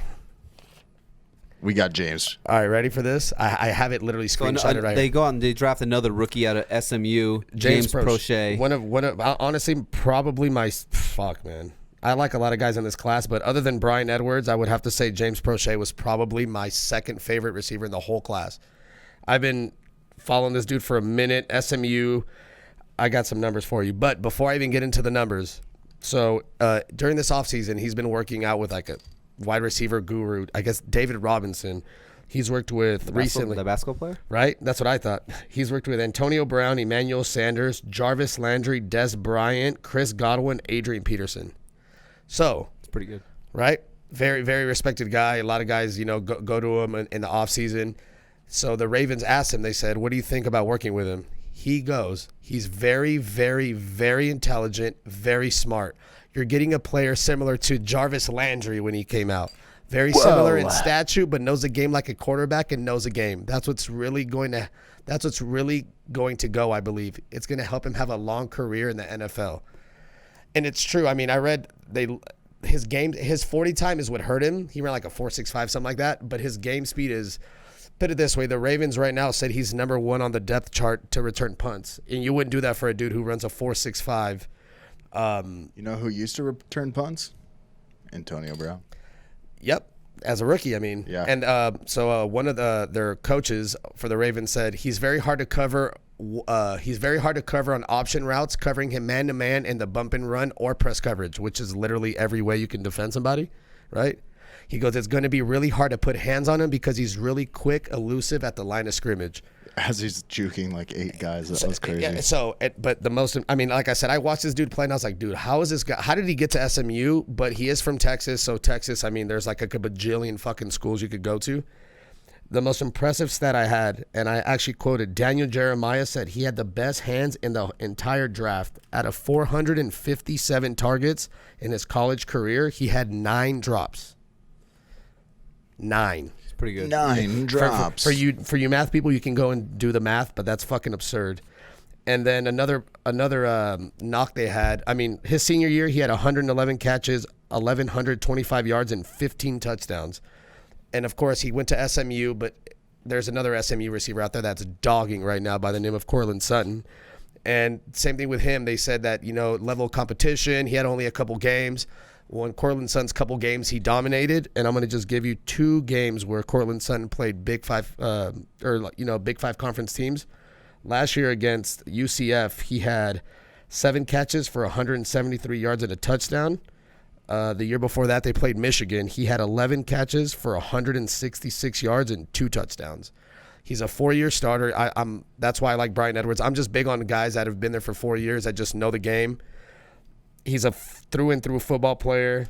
I mean, I'm all about it, and he's good on special teams. But the fact that he went in the 6th round is fucking beyond me. But I think he's about to ball. And when you look at his film, you're like, how the fuck is he in the 6th round? But I like that 9 drops and 457 targets is bananas. It's pretty insane, yeah. So I mean, and I watched him at the combine, and the dude didn't drop. He went through the gauntlet. And he made it look like he was catching fucking cotton balls, just boop, soft as hands. He was just dropping the balls. It was, yeah. He's hot. He's hot like Hansel in your eyes. Yeah. I don't. Hansel. Yeah. So I wouldn't. hot right now. I wouldn't be surprised if the Ravens go 3 wide sets and go Duvarney, Proche, and Hollywood Brown. Or don't let Hollywood Brown go down because Duvarney and Proche will take that shit over, honestly. I think there's a reason that they went out and got 2 wide receivers. They did it back-to-back years. So, I mean, there's a reason. I think they're trying to get better at, obviously, the skills position. But these guys create good separation, and they need Lamar. Think about it. We're not the only guys in the world that are like, the Ravens are going to keep running it. Like, they can't pass. They're going to put emphasis on beating guys one-on-one, and you know what I'm saying? You know how defenses are. We're going to make you beat us. I think these are the guys that are going to be the tools to help Lamar Jackson beat defenses, to be honest. So, I mean, they might have 2 rookie wide receivers that do well. Maybe not completely fantasy relevant, but someone to keep an eye out for. Both of them. Yeah. I mean, I'm scared as a Steelers fan, I'm scared of the Ravens. I think they did well. Out of anybody in the division, but yeah. For sure. That's interesting. Just light up the guy, huh? Man, hey, clip that shit. I'm telling you. He's about to ball. Now we jump into the next guy right here. Yeah, let's do it. We can move on to Mark Andrews, the tight end. He was really good. Yeah, finished tight end 5 in PPR, tight end 4 at half-point PPR. Kind of came out of nowhere. 98 targets, 64 receptions, 852 yards. The crazy 10. number, 10. 10, a fucking 10. 10 touchdowns. Fucking 10. He had 12 end zone targets. That was the most for tight ends. I can't imagine a scenario. He's my tight end 3 right now. I'm not sure where you guys have him, but he should remain top 5 in tight ends in terms of targets. He had the 3rd highest target share amongst tight ends, but it's just crazy. He put up those crazy numbers, and he actually played the least amount of snaps. I'm just about to out of the 3 tight ends they have. They have Nick Boyle, kind of more of a blocking tight end. They have Hayden Hurst. He's no longer there. And then Mark Andrews. But Mark Andrews played the least amount of snaps out of all 3 of those tight ends. And then it's just crazy right here to think that every tight end that finished in the top 10 overall in fantasy, the top 10 tight ends, all of them had at least 65% 65% snap share. Mark Andrews had a 43%. Oh, I have 43% snap share here. Maybe even less. 41, It just shows you that he wasn't even on the field that much, and he was putting up these crazy numbers. I think he's just, I mean, it's hard to put him over like a Kelsey or over a Kittle, but I think he's locked in as the number 3rd overall tight end that should be coming off the board. And honestly, like, I know you're going to have to pay a little premium to get a Kelsey or a Kittle, but I have no problem paying the price tag on if it's a 4th or a 5th round pick for Mark Andrews, if you want to go a little tight end position right there. I mean, no Hayden Hurst. That should free up around 30-plus targets. Nick Boyle's not really a receiving tight end. That was kind of Hayden Hurst's thing. He's in Atlanta now with the Falcons. So, yeah, I love me some Mark Andrews. Give me all the Mark Andrews share. Like I said, I might not be taking a shot on Kittle and Kelsey in these earlier rounds, but, get to the 4th, maybe 5th round. If Mark Andrews is there, I'm pulling the trigger 100% of the time. Yeah, I mean, I agree with all that. Yeah, I saw he had 5 games in which he had over a 50% snap share, and he had 5 touchdowns. So, I mean, he didn't need much. I like it. And from what I read, they said they want to get him more involved in the offense. Well, no fucking shit. When he only averages 41%, he gets you 10 touchdowns. I know, and you right? get rid of his backup. I mean, fuck, I can do that from here, right? Shit, sign me up. So, my thing is, does he get 10 touchdowns? Maybe not. I mean, that's pretty hard to replicate. I'm going to have to humble brag. I had Lamar Jackson and Mark Andrews. They've won me a championship. But is he going to get you 10? No, but he can get you 75 catches. Yeah. And get you 7. Like you said, 5 is a magic number. 98 targets, I mean, with Higbee being gone, and you want to be... With Hurst being gone. With Hurst being gone, and you want Lamar Jackson to make that next step as far as being an effective, accurate quarterback. 98 targets, he could get up to a 110. I mean, a tight end, that's kind of wild, but... I think so. I think he's one of the handful of tight ends, like a Kittle, where... he is the number 1 passing option in the offense. Obviously you have Hollywood Brown. We just touched on Proche and Duvarney. But if there's one guy who's the, where this air attack is going to move through, or who has the 10 touchdown upside, it's Mark Andrews. Yeah, and he's averaged a little over 14.5 yards per reception. I mean, he's an athletic guy. Big. I mean, and he's a willing. The thing about it, he's a willing blocker too. So I think now with Hurst being gone, he's going to have. They put more trust in him. He's going to be. I mean, they have a lot of packages. A lot of them are more like run heavy, or they give the illusion they're going to run. But I mean, anytime the team says they want to get him more snaps, more involved in the offense, I mean, fuck, he's going to get the ball more. Now, like we said, is the 6.4 catches to every touchdown going to sustain? Probably not. That's pretty intense. But he could still get you 7 or 8.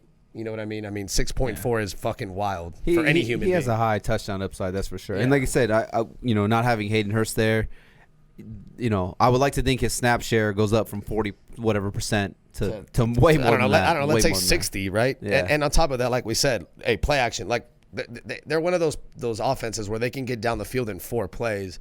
And once you get to the 5, I mean, as a defense, you know how hard they are to stop, whether it's a RPO, a play action, Lamar Jackson. I mean, they have so many weapons, so he's definitely a talented tight end. He'd be good anywhere, but he's also a product of a really good offense. Fits the system good. For sure. But he's draft Mark Andrews. For sure. Don't play. Guys, based on your analysis, you might as well draft Lamar Jackson while you're at it.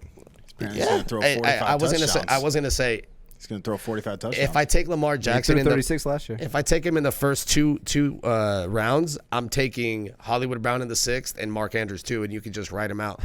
He's stupid. No, I'm just saying. I'm just saying based on we looked at that with the Colts when we did the AFC South. No, I agree with you. I'm serious. We were like, okay, well, if we're hyped on all these receivers, we got to be hyped on Rivers too. No, you got to be hyped on Jackson's upside too. No, I'm sure. I'm not kidding. If I were to do it, I'm telling you, if I take Lamar Jackson and you're in the league with me, take Ravens, because I'm going to take all the motherfuckers. Well, I mean, you have to, for sure. I mean, the Ravens, based on they score, like you're saying, is they do have to adjust because the entire league has so much game tape on how Lamar Jackson rushes out and how they run the ball consistently. They got to switch it up before. Defenses figure that out. So I think you're not wrong on that analysis for sure. Defenses are going to be like, all right, they're going to run the ball. Like, let's do this. They can't pass. Like, you don't think Lamar Jackson knows that? Like, he knows that he's got to get better at passing. That's why they got the receivers for sure. And they have a fucking great O-line, dude. Ronnie Stanley from Vegas was good. Have you ever heard the noise that Lamar Jackson makes when he throws the ball? No. Every time he throws the ball, it just like. You're an idiot. Yeah, because he's not good at passing. You're an idiot. Okay, let's move on. Let's move on to the next team. We got the Cleveland Browns. We're going to talk about who drafted Ravens defense, by the way. One of the better defenses. I think that it's you not can bad. draft, yeah. Dre thinks they're better than the Steelers defense. I mean, dude. I mean, they had how many first-team All-Pros? Like 3. Didn't they get Calais Campbell? So they got Calais Campbell. They had Earl Thomas and Marlon Humphrey. They were all first-team All-Pro. I mean, they're Old fucking Thomas, nice. you said? Yeah. The Steelers had 3 All-Pros too. We'll Yeah. touch on that when we get there, but They're So- nice. yeah, the Ravens defense is. Oh, and should they be got good. and they got Marcus Peters too, right? Yeah, the Ravens defense They're is nice. good. Yeah, one of the better defenses that if you're going to be drafting a defense, obviously sure. not early, but if you're going to be drafting a defense, yeah, one of the defenses that I think You should target for sure. Probably this whole division except for the Bengals. Let's move on to the Browns. We got Baker Mayfield. I'm still every time. I guess this is gonna be my analysis on every Browns player is that it's the Browns, but I know Tyler loves Baker Mayfield. He's ready for the comeback. Yep. Stefanski. Go ahead, T. Yeah, I mean, Get a new coach. Baker Mayfield's one of my guys, and I know I'm going to get a lot of shade thrown my way for this one. A lot of people are going to hate him. I mean, obviously, the interceptions are a problem. That's a big no-no for him over there. But, I mean, and he hasn't topped over 4,000 yards in any season yet. But I think this season is the season that he'll throw over 4,000 yards. As Anthony would say, I've got him pegged for around 4,200 passing yards. But, I mean, just some numbers here to really support Mayfield here. I mean, first off, I'll just say, the offensive line was terrible. They went out and they traded one of the best offensive guards in the game. They went out and they got Olivier Vernon from the Giants. So I think that having that hole at guard was probably one of their worst trades because it really messed with Mayfield right there. But the line is going to be a lot better. I think this could be one of the best offensive lines in all of football, actually. I mean, they already had 2 offensive linemen that ranked top 12 in grades per Pro Football Focus, and then they add the big tackle from Alabama, Jedrick Willis, in the first round, and then they go sign free agent tackle Jack Conklin from the Titans. So this offensive line is going to be, to me at least, I think this is going to be one of the better offensive lines in the NFL overall. But Baker finishes as QB 20, so nothing special. But I do like Baker. Like I said, I think I'm probably higher on him than most people or not. But I think he's going to have a huge bounce back year. Maybe he won't be filming as many fucking commercials as he was last year, and he can actually focus on football. But, I mean, he had the 4th most money throws. So those are like clutch time throws, tight window throws, the 4th most. He was top 12 in deep ball and top 12 in pressured completion percentage. He had the 3rd most play action passing touchdowns, 11. They get Stefanski from the Minnesota Vikings, and that's what Stefanski likes to do right there. Who had the most play action passing touchdowns last year? It was Lamar Jackson and Kirk Cousins. They were tied for the most. Stefanski last year with Kirk Cousins, he ran play action on 34% of the plays. I keep bringing up this play action touchdowns, play action plays. It's for a reason, because Baker Mayfield's completion percentage on play action passes, 66.5% completion percentage off of play action plays. When they just ran a regular play, no play action, 56% completion percentage. So 10% better completion percent when running the play action. And then just some more numbers here. Jarvis, Landry, and OBJ, they had the 2nd and 3rd most receiving yards off of play action passes. So like I said, this offensive line is going to be way better. I think it's going to be one of the better offensive lines in the NFL. You have a guy like Nick Chubb who graded out as the highest graded running back. We'll touch on him when we get to him. You have Kareem Hunt back there. So I do think that Baker Mayfield's going to come back in a big way. And the Steelers got a good offense. The Bengals are going to be able to put up some points. The Ravens obviously are going to be able to score. So the Browns are going to have to be able to put up some points as well. But yeah, I do like me some Baker Mayfield, especially for where he's going. And he's going in like the 13th round. And like I said, the risk versus the reward is worth it for me. He'll be a guy I have a ton of shares on because I think you could match up base him. Obviously in Pittsburgh, I'm not playing Baker Mayfield. In Baltimore, I might not be playing Baker. But, there's going to be a lot of games where I think Baker puts up some pretty good numbers. So yeah, I'll grab him as one of my 2 quarterbacks and play the matchups. Do you feel the same way, Dre? I do agree with. It was no fucking flub. Little Dan Marino drop there. Go ahead.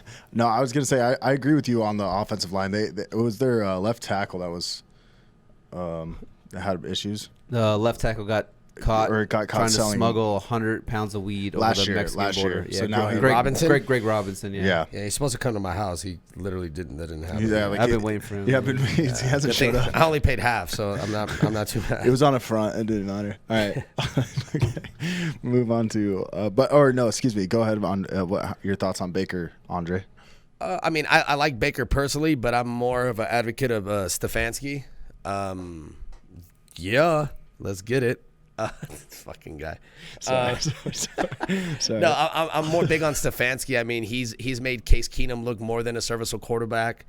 I mean, here's just a random stat, I guess. The Vikings in the first year that he took over, they were 8th in the NFL in scoring at 25.4 points a game, 6th in rushing at 133.3. Now, that is pretty good as far as rushing.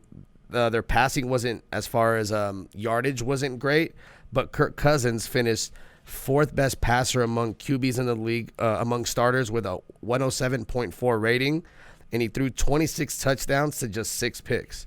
So it's more of the plays that he calls. He makes it a lot easier for quarterbacks. That's why I'm not necessarily all in on Baker Mayfield, but I'm more or less all in on Stefanski as a play caller, is what I would say. He's more of a run-heavy guy. Just to give you an example, when he was with the Vikings, Dalvin led the NFL with 29 goal-to-go carries. 29, number 1 in the NFL. So when he gets close, he likes to run the ball. On top of that, they had 133 rushing yards, which was 6th. Their running backs had, for the season, 476 carries, which was 4th in the NFL, which is, he's more of a zone scheme play caller. And then, like T-Rev said, he likes to work on the play action, which is obviously going to benefit, like he said, OBJ and Jarvis. So I think I'm more in on the Stefanski offense. He's also had 3, was it 3? I don't know if it was top 5 or top 6 finishes, just so I don't fuck it up, right? Yes. Yeah, he's had 3 top 10 offenses per Pro Football Focus since he's been just a play caller in general. And the last one was with Case Keenum. They were the 12th best, or the 5th best offense. If you can be the 5th best offense with Case Keenum, then, I mean, Baker Mayfield, I'd like to think, is a lot better. Yeah. And actually, the year after that, I apologize, they finished 10th. So that was with Kirk Cousins. So we got Kirk Cousins top 10 and Case Keenum top 5. So it looks like he could do it with anybody. Baker Mayfield's a former number 1 pick, and I don't think he's had an offense this talented. I mean, he did have Diggs, Dalvin, and Thielen, but I mean, he's got weapons. He's got a plethora. I mean, this dude's got. He's got Austin Hooper and Njoku. And the offensive line is going to be nice. So just it's more, like I said, I'm all in on the Stefanski offense more than anybody else. Honestly, it could be fucking Drew Lock with the Browns, and I would be just as hyped. Well, I will say it is kind of weird. I feel like there's no media coverage on that coach.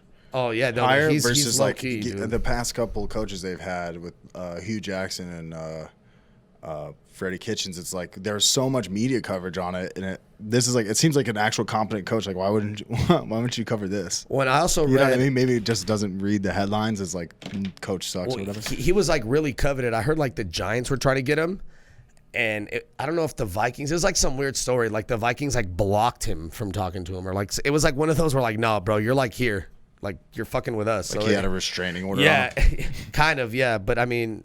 Yeah, Reverse restraining order. And it was one of those where Mike Zimmer was like, "No, like we need you to like stay here," type of thing. But which you really don't hear too often. And he's a young guy. He's not an older dude. He's a player's coach. That's like the new hotness. Yeah, he's young not coach. Sean McVay young or anything like that. But I mean, yeah, he's just an offensive mastermind. But he's not one of those like a Shanahan where he does like these exotic play calls with like all these motions and shit.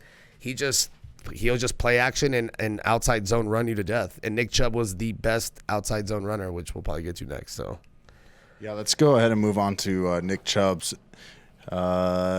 Nick Chubb was really, really good. I think you guys said it just a second ago. He was rated highest grade running back on the Pro Football Focus. He went full Chubb. He went full Chubb in the rankings there for rating. not saying that he's ranked running back 1, but anyways, what do you guys think? Thoughts on Nick Chubb? Are you going for it this year? Or I mean, that's a lot. Like you read off those rushing attempts. That's insane amount of rushing attempts. So, do you think the Kareem Hunt thing screws it up for you? No. Before T goes in, I got a few. Nothing too crazy. He was second in explosive run plays last year, which was runs of 15 or more. He had 20 of them. The only player who had more than him was Lamar Jackson, which is completely understandable because he was the MVP. Most for running backs then. So most for running backs, second in the NFL. So yeah, so he led NFL running backs. He's the only player since Pro Football Focus started, but they went retroactive to 1982. He is the only player that has had a season grade of 90% or better for his first 2 seasons ever. Any running back since 1982, you can fucking go back a bajillion of them. No one's done it. He's the only one.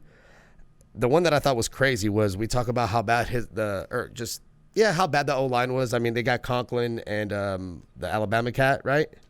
Jedrick Willis. He still led the NFL with 2.7 yards after contact on runs up the middle between the tackles. Yeah. So I mean, he's still out here. I mean, he's out here balling. I mean, he would have ran for 1,000 yards easy his rookie year if Carlos Hyde wasn't there at all. But I mean, I'll let T go. I mean, I got more, but I mean, we'll dabble. We'll go back and forth. Yeah, I mean, like Dre said, second most yards after contact, second most forced missed tackles. One thing that kind of, obviously I've seen a couple things. They're talking about how when Kareem Hunt came in, obviously the workload or the points that he was putting up came down. So from weeks 10 through 17, Chubb was RB 15. He finished his RB 8 in PPR, RB 7 in half one PPR, but he was RB 15 during those stretch when Kareem Hunt came in. Obviously, the workload went down. I'm just trying to see. Look at these right here. So Chubb had 4 games of 100 yards or more with Kareem Hunt, but the other 4 games were just complete busts. I think it was on Matthew Berry's 100 facts or something like that. He always puts out a thing or something like that. He was talking about how when Chubb came in or when Hunt came in, they were pretty much like 1A, 1B. It was like points per game basis. I think Chubb was like the 20th ranked, and then Kareem Hunt was like the 22nd ranked. And he was like, I don't understand why Chubb is being ranked so high and Kareem Hunt is being ranked so low. So I was looking at it and I was like, okay, like maybe he's on to something here. Maybe Chubb is being a little overvalued. But I mean, that was Freddie Kitchens' offense. Now we're jumping into Stefanski's offense here, and he pretty much, whatever it was, Freddie Kitchens, maybe he was trying to do all these exotic play calls like Dre was saying. Freddie Kitchens, he kind of simplifies it. He kind of keeps it, keeps it 100 in a sense. And, what was it, 4th most rushing attempts last year for the Vikings out of Stefanski's offense? Yeah, 476. So, I mean, you got to think, if they're running, let's just go 450 carries here. Even if he gets 250 carries, you're talking about 250 carries. At 5 yards a carry. From the highest graded running back who is explosive, who has the second most forced missed tackles, who's going to be running behind one of the best offensive lines in the entire NFL. So at first I was a little concerned about Kareem Hunt and, his ability to eat into the workload. Because, I mean, Kareem Hunt's a talented guy, and I think, he's a guy you should be drafting as well in your drafts. But it was kind of like, okay, what is the ceiling for Chubb and what can he really accomplish having Kareem Hunt in there, eating away at some of those carries. But, they were talking about even moving Kareem Hunt into the slot potentially out, just lining him up as a receiver. As a good receiving back Kareem Hunt is. But, yeah, I'm all aboard the Chubb train, I guess you want to call it. I think, am I willing to spend a first-round draft pick on him? Probably not. But, he's on that turn. So if I'm in that, 10, 11, 12 range, I'll keep saying that, and it comes around to me in the second round, yeah, like I'm all in on it on Chubb right there. Especially there's a scenario, where you get, running back and then you draft Chubb as your second running back. Then it's like, okay, now I don't even need him to be like this superstar RB1. He's my RB2. But now could I have 2 top 10 running backs? Could I have 2 RB1s now if I get Chubb in the second round? 100%. I mean, he's got the explosive ability. There's playmakers all over the field in this offense, so it's not like you can stack the box on them. But yeah, I do like me some. I'm going full Chubb for some Chubb. And I got you to go from Chubb to like hard then, if that's the case. Ready? Yeah, let's hear it. All right. So he was 5th in the NFL in red zone touches with 52. 3rd in the NFL with 298 carries. He was 2nd in the NFL in rushing. Obviously, Derrick Henry, came on strong and kind of fucked that one up. The one, that I thought was, where is it at? The stacked box. He faced 6.8 defenders in the box. 15th in the NFL. Still finished 2nd in the NFL in rushing, which I think is crazy.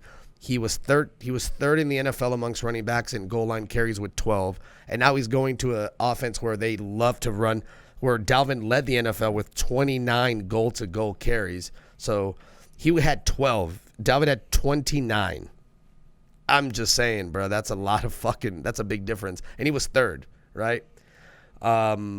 He was 2nd in the NFL in evaded tackles with 96. And this is one of my favorite stats. His true yards per carry was 4.6. He averaged 5.1 or 5. He was on a dog shit O-line, and he was 11th in the NFL with true yards per carry at 4.6. You add Coughlin, you add Jedrick Willis, you add a play-action friendly team that has weapons. And he faced almost 7 defenders in the box and still was 2nd in the NFL in rushing. Yeah. I just don't see where – and he was first in the NFL in big runs with 17 amongst running backs. Obviously, Lamar Jackson, like I said, beat him with that. I just don't see – and he was in a bad offense with a bad O-line and bad play calling. Now he's with a guy who's known for having offenses excel under him. So, yeah, it's all Stefanski. He's talented. Obviously, he didn't need him, but I think he's going to make him take that next step. For sure. All in on Nick Chubb. Yeah. He had nearly 300 rushing attempts. I don't think he pushes that barrier. No, but like I said, I think, 240, 250 rushing attempts. For sure. I think that's there. But especially when if they're winning. When you're getting at, like Dre said, 5 yards a pop, you're looking at 1,200 yards and, 8 to 10 touchdowns in a sense. Yeah, and how many games, especially if they're winning more. I think they're going to win more games. So who do you think they're going to hand the ball to gut you away? It's going to be Nick Chubb. Come on. If chubbing those guts. Come on, bruh. 5 yards per carry. You hand him the ball and let the time run out. So chubbing them guts. Don't play. So, yeah. Well, we chubbed it up. Let's go. Let's hunt it up, huh? You want to do that? We can do it. I like it. We can move on to Kareem Hunt. I love this guy. He's used to be. He actually, before he was running back, he used to kick some field goals back in the day. Dude, I heard it. I heard he's got a hell of a so left. Kareem Hunt, yeah, and a right. Kareem, he can kick field goals with both legs. Kareem Hunt, yeah, that like you said, there's a lot of talk with what's going to happen because he obviously was suspended last year. So if you drafted Nick Chubb, you had that little break from Kareem Hunt there. Does that him playing the full season make you excited to draft him? Where are you guys going to, based on his ADP, are you going to grab him? Anytime you can get a running back that has 116 career catches and 11 touchdowns in basically 2.5 seasons. Right? You'll take it. That's impressive within itself. As a rookie, he won the rushing title also. He's been extremely productive. I think now he not that he knows he's not the best running back, but I feel like he learned a lesson from what he has done. So I think he's just become more of a football player. So I think he's just gonna, if they're like line up in the slot and you'll get some carries, I think he's gonna do it. Half point PPR, I think he can get you. I think he's worth a RB2 flex consideration. People just forget how good he is. He's just behind Chubb now. But any other team, he'd be. If he never did what he did, we wouldn't even be talking. He'd be on the Chiefs and he'd be a running back one. Yeah, there would be no Clyde Edwards-Helaire. For sure. So yeah, Kareem Hunt is still extremely talented. I don't think he's going to get the 200 carries, but he can get you 150 touches. Yeah, I was going to say, there? you just said Stefanski, 4th most rushing attempts with the Vikings last year. So like I said, even if Chubb gets 250, I still think, you have about 150 that'll go Kareem Hunt's way. And then obviously the receiving upside. And yeah, like you said, he led the league in rushing. Obviously he was with the Chiefs, but as a rookie to come in and lead the NFL in rushing, that's pretty impressive. He's on a 1-year deal, so he's on a contract, 1 year, I don't want to say prove it deal because that's kind of what it was last year. They re-up him another 1-year contract. But he could potentially be auditioning for a feature role on another team. You know, so if he comes out here and he balls out, he could potentially get a nice little 3-4 year contract, a little deal. I don't think he's gonna command a ton of money, but you can see like the Mark Ingram type of money, a 3-year, $15 million deal somewhere, for sure. 3-year, $20 million deal somewhere to be like the main guy again. I think obviously people shied away from him after the video of him coming out and pushing and kicking the girl in the hotel. But I mean, besides that, he's been staying out of trouble, and he was highly productive on the field last year when he was out there. And I think he's going to be highly productive again this year. So it's like if I can't get Chubb in the second round or the back end of the first, I have no problem taking some Kareem Hunt in like the 5th, 6th round, especially if you go wide receiver heavy, or like you said, you go Mark Andrews or, one of these tight ends early. You draft a Mahomes, Lamar Jackson early. Grab a guy like Kareem Hunt who can slot in there as my RB2. Sure. I don't think he's going to put up any really dud games, so I think he'll have like a safe floor week in and week out, especially in PPR leagues. Like I said, they've been working. The wide receivers coach has been lining him up as the slot receiver. I know Landry plays a lot of slot wide receiver, but I mean this offense could be really crazy. I mean you got to think they could line up 4 wide, double slot. Or they can do 3 wide double because they gave him actually the whole playbook for wide receivers. They said, yeah. But yeah, imagine as a defense seeing.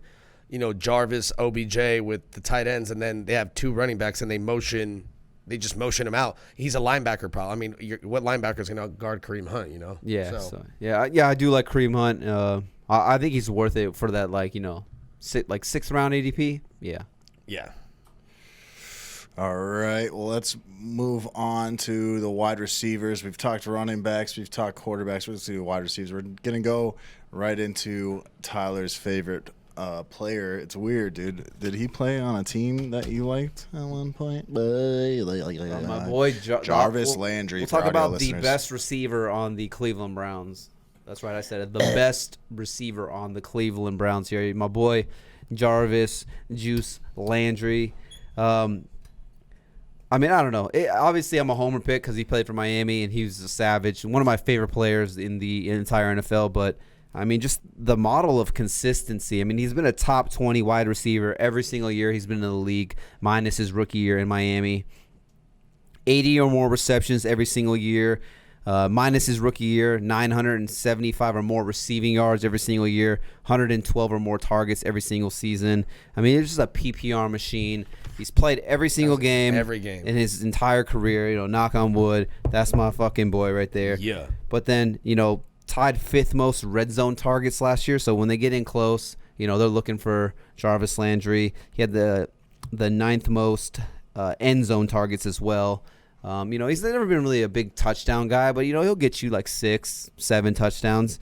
And then one thing I saw right here, I think they might have thought, with OBJ coming into town, his target share might have dipped down a little bit because it's his 2nd year in Cleveland.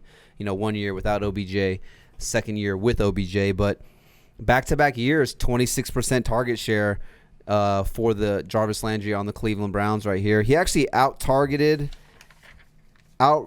more targets, more receptions, and more yards and more touchdowns than OBJ. What do I have right there? Yeah, let me see.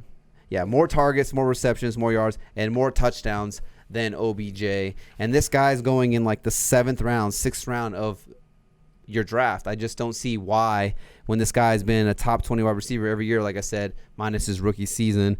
I just love Jarvis Landry. I think he's like the perfect number 2 wide receiver. Like if you're building your team and you're like, okay, I already have a stud number 1. Like I'm just looking for who could be a solid number 2 for me. I think, especially in PPR leagues, I think Jarvis Landry is like the guy. Like he is the wide receiver 2 money because he finishes wide receiver 12, wide receiver 13 in full point and half point PPR last year. I mean, the guy is just a savage. Do you concur?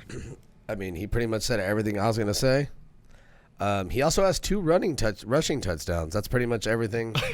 That's it. Let me just throw it in. That's it. And he has a punt return touchdown. That's all. He said everything else. Hell of a guy. Yeah. Helps ladies cross the street if they need it. He's a great after the catch guy too. I mean, the guy's tough to. I mean, some of the moves he makes, like he's elusive. Yeah, I don't know. He's best ability. Availability. Hasn't missed a game. Availability. Yeah. Well, then we can move on to the next guy here.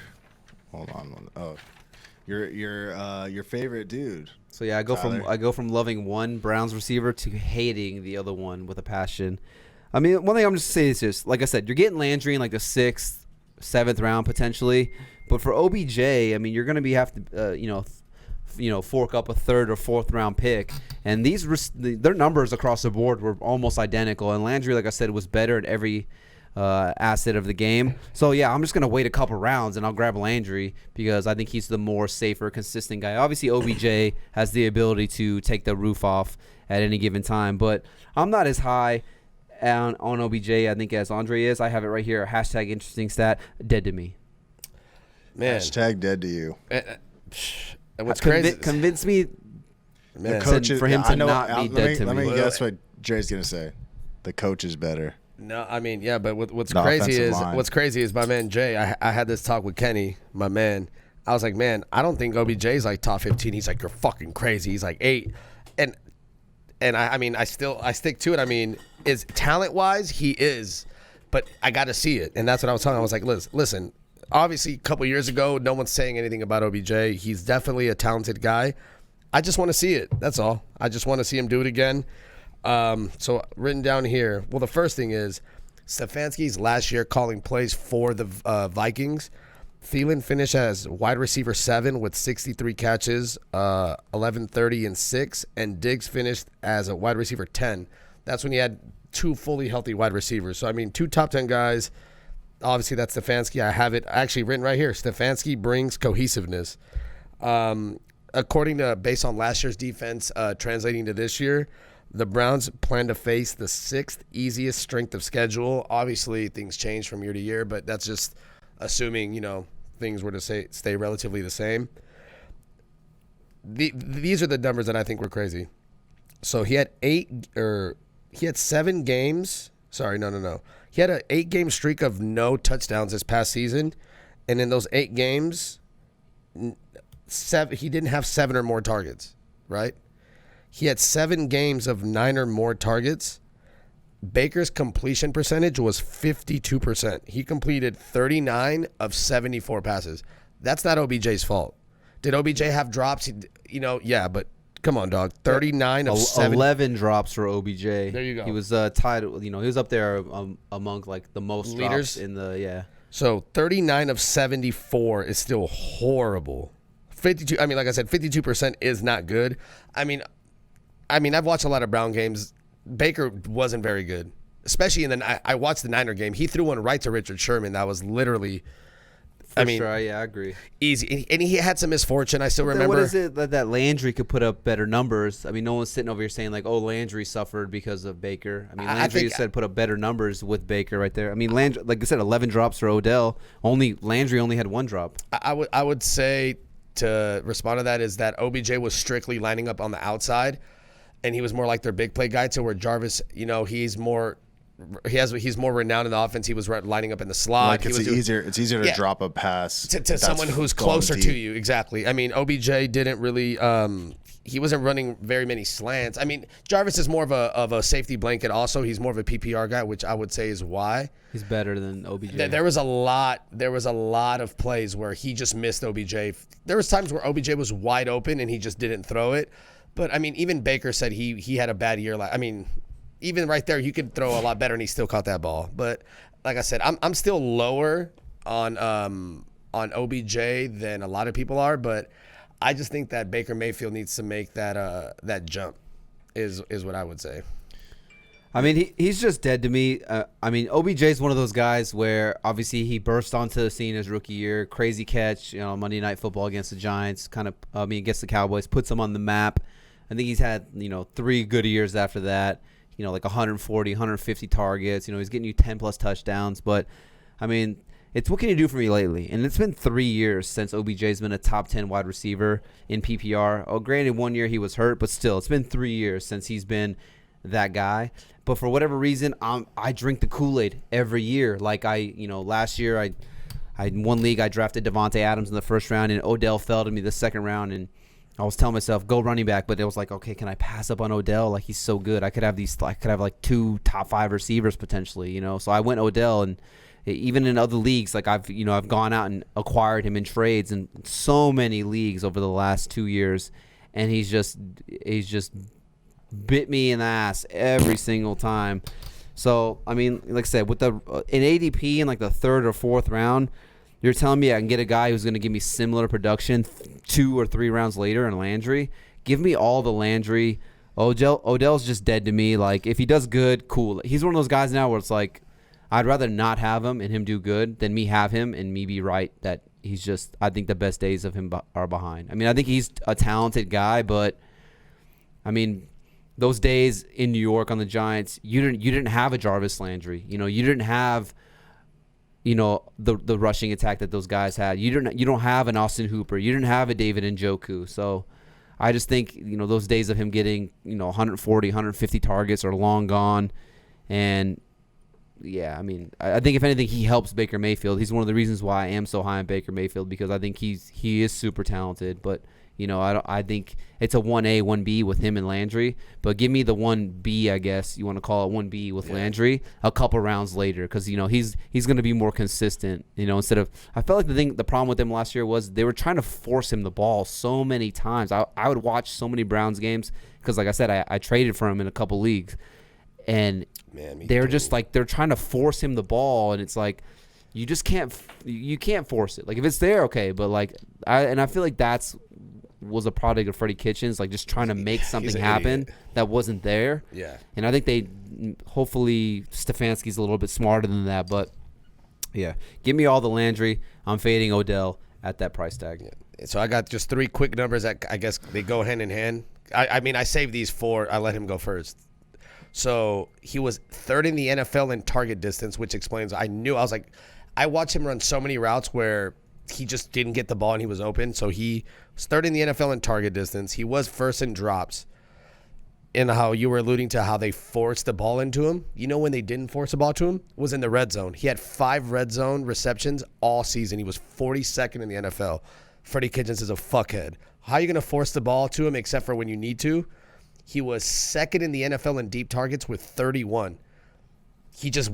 Baker Mayfield. He had the 7th most end zone targets. He had 12 end zone targets. That was 7th most. So maybe the receptions might not be there, but they were trying to get him the ball.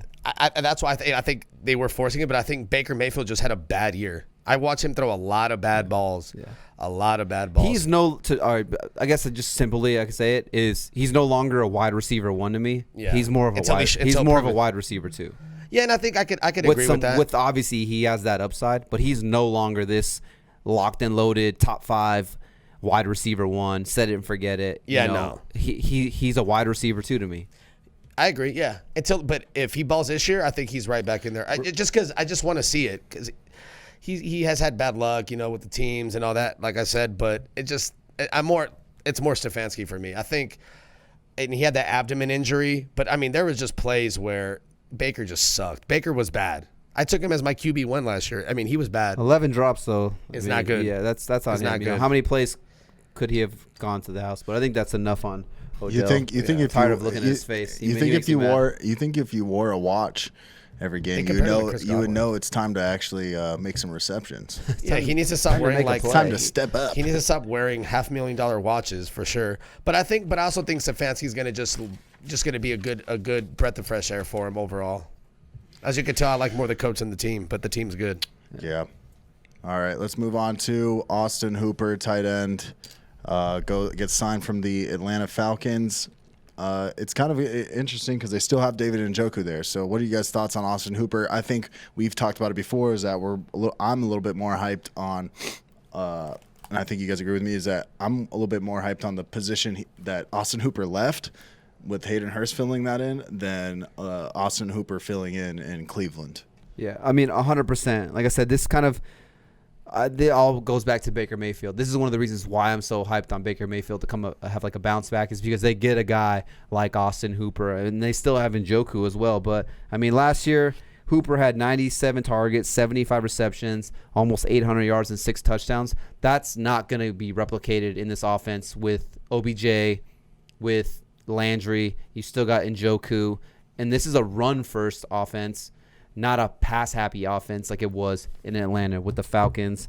I mean, Stefanski last year, he did run a lot of double tight end sets with Kyle Rudolph and Irv Smith Jr., but they were pretty much identical in terms of targets. Like I think Rudolph might have had a handful more touchdowns, but in terms of like targets, receptions, and yardage, like Irv Smith and Kyle Rudolph were like neck and neck next to each other. Kyle Rudolph Kyle Rudolph had 807 snaps. Irv Smith Jr. 620. So I'm just gonna go off the numbers of what Stefanski is, like Andre's been saying, and I think that's kind of what Hooper and what Njoku are gonna be. I mean, Njoku's obviously he's not really a blocking tight end. He's more of a receiving tight end. So I think this kind of hurts Hooper. I think Hooper's a talented guy. It helps Baker Mayfield, and one of the reasons why I'm hyped on Baker Mayfield, but I think it actually like lowers Hooper's value right here. And I have him teetering on like a top 12 tight end because you still have Njoku. And like I said, this is a run-first offense with Chubb, with Kareem Hunt, and then you still have OBJ and Landry who are going to command their targets. I'm not sure if Hooper's going to see 97 targets again. I'm not sure if he's going to see 85 targets potentially, with having another well-polished receiving tight end like Njoku over there. So, yeah, he's going to be like one of those guys I fade because I think he's going in the top 10 of overall tight ends. I'll wait on guys. We touched on Jonnu Smith, Hayden Hurst. Like, I'll wait and grab some of those guys in the later rounds. So I'm passing on Austin Hooper. I'm with you. He said I'm with you. No, I mean, I agree. I don't think Stefanski cares about any of this fantasy shit. But he's smart. I think he was smart to hold on to Njoku and get Hooper because teams have to account for both. I mean, you just have to understand, fantasy, in this aspect, fantasy or whether it's football, it's still the same dynamic as far as defenses. If you have Hooper, Njoku, Jarvis Landry, OBJ, Nick Chubb, you gotta Kareem Hunt lined up on that side. You gotta respect. Goddamn, you have to account for everybody. So the fact that he's just giving you all these players to account for on defense, I think that's why he's been so successful. That's why he's made Case Keenum get fucking 2-3 year extensions that he doesn't deserve. So I think he just knows what he's doing. And they also have Harrison Bryant, who's an extremely talented tight end. He's a rookie from FAU who kind of reminds me of kind of like a Hooper, very athletic, very underrated willing blocker.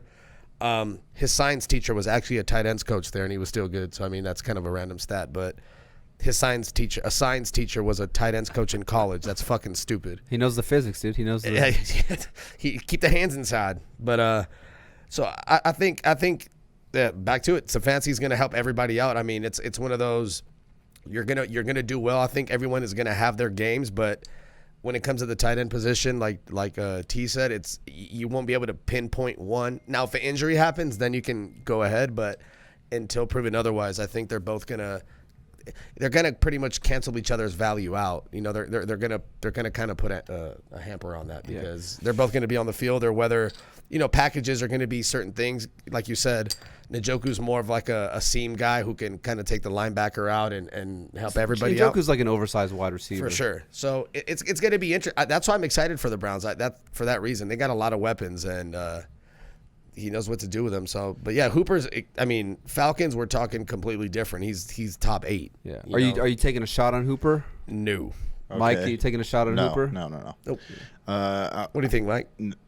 Austin Hooper, I'm good. No Hooper then. He can't hoop then. Fuck it then. We ain't worried about it. Yeah, I kind of said it before. I think he was really good in that position that he had in Atlanta. I just don't know. With the Browns, anyone on offense, it's like I'll believe it when I see it. Everybody's talking about how great their offense was going to be last year, and they got Austin Hooper. What else changed? I think Hooper's a guy. Besides obviously the coach, that's a big thing. Freddie Kitchens was definitely not ready to be a head coach at all. No, not at all. I think Hooper's a guy where this year, obviously things change year to year in fantasy. So this year, maybe we're a little down on him.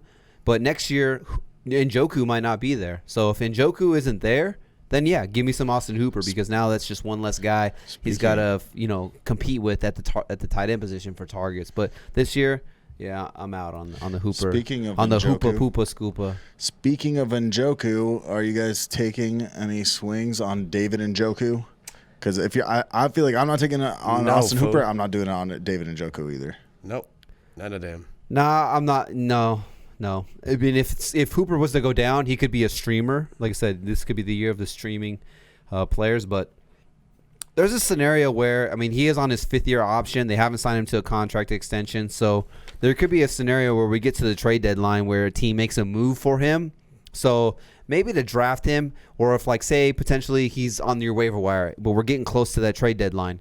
So now maybe I'll just grab him. I'll throw him on my bench. For all you know, maybe he gets traded at the trade deadline and he ends up in a dream scenario. Maybe we kind of joked around. Maybe he goes to the Patriots.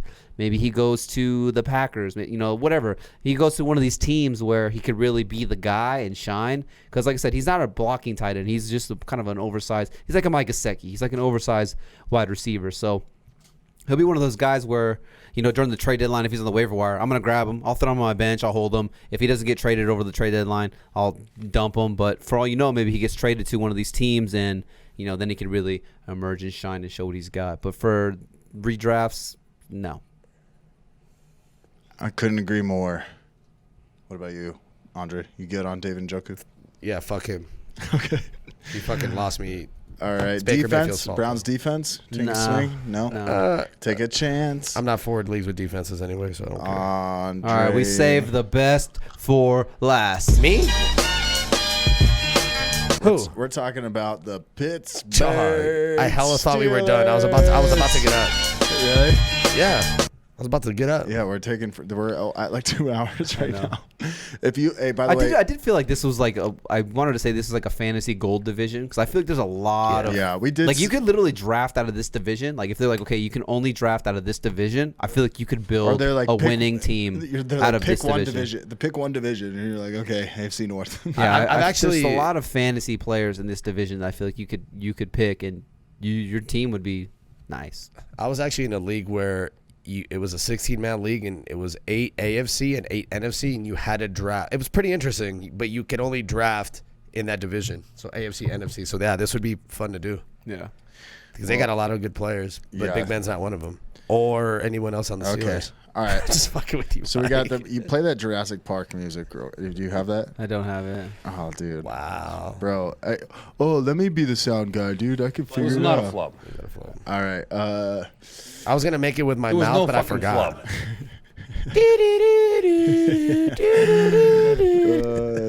Okay, so we got Ben Roethlisberger. We'll start with the quarterback. I tweeted out today. He said in an interview he's the lightest he's been. The what? The lightest.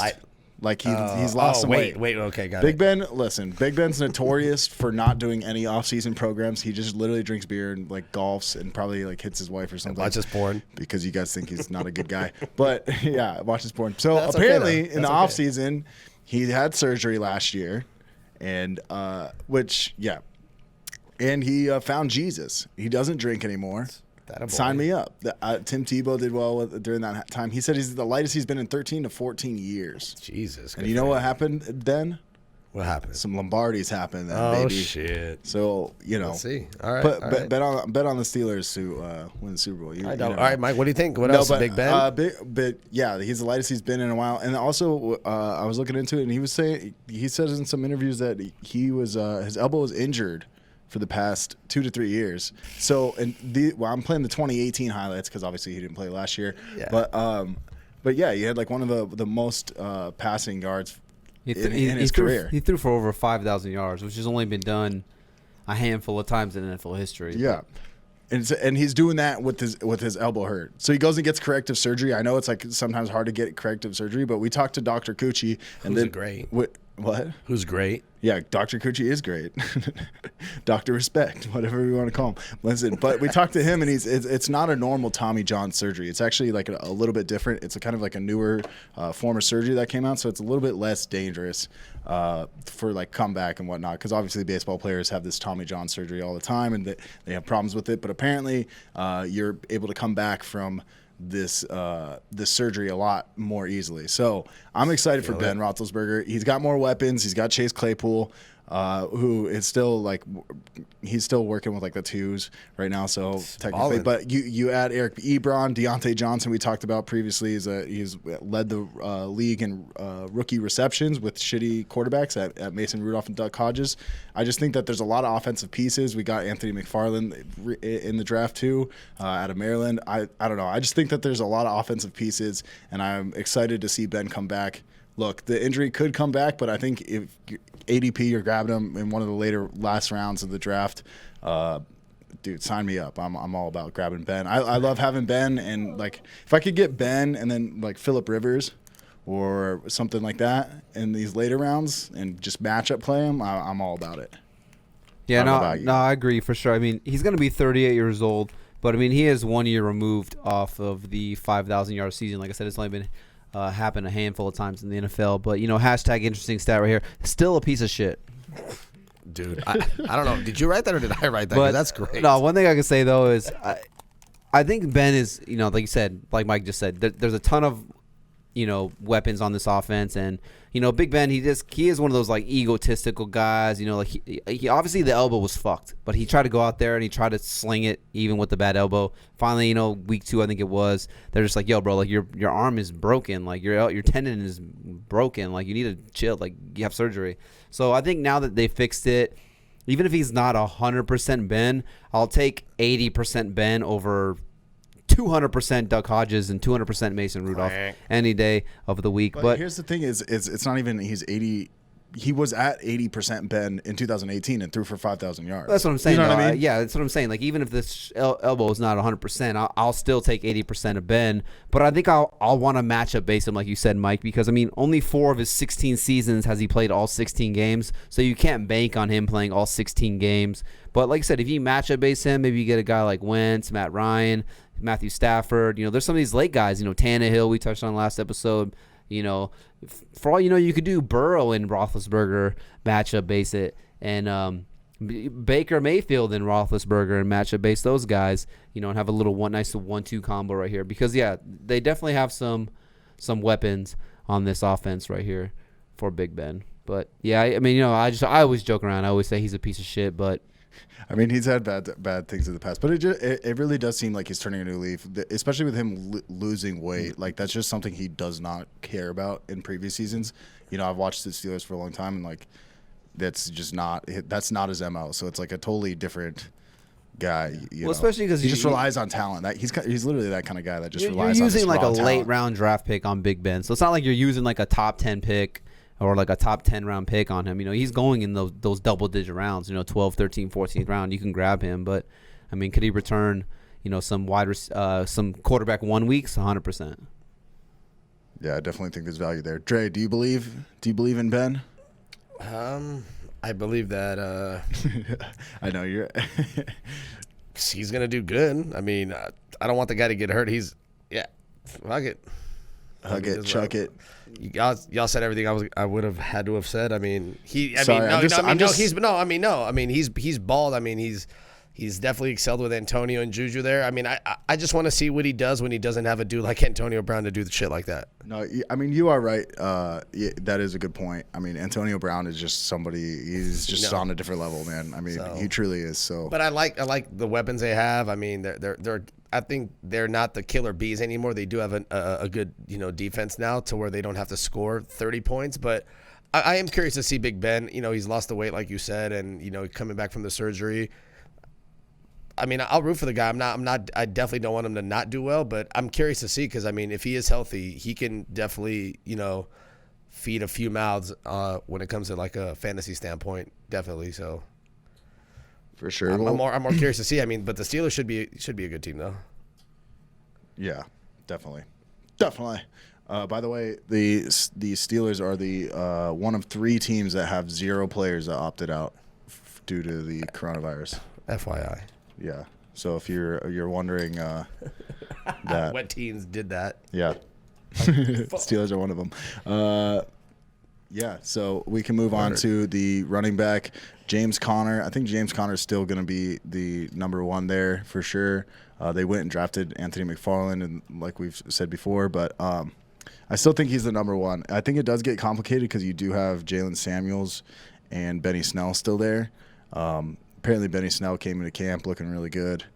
So, I mean, I still think James Conner is the number one, but I honestly don't know if I'm going to touch any of the running backs in Pittsburgh to be real.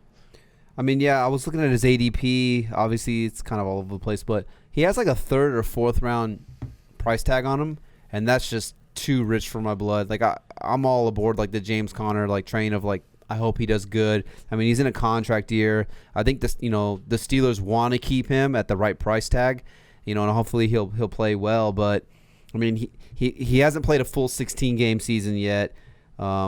And then I was just looking at some of his numbers here. I mean, he did have like a good year in 2018, 215 rushes, almost 1,000 yards. He had 12 touchdowns, but I mean, that was in the offense when Big Ben threw for 5,000 yards. You got AB and you got Juju. So, like Dre said, this defense should be a lot better. I'm not sure if he's going to be putting up those kind of numbers. They go out and they draft Anthony McFarland, so I think that kind of hurts his receiving upside. McFarland should be like that 3rd down guy, the receiving back.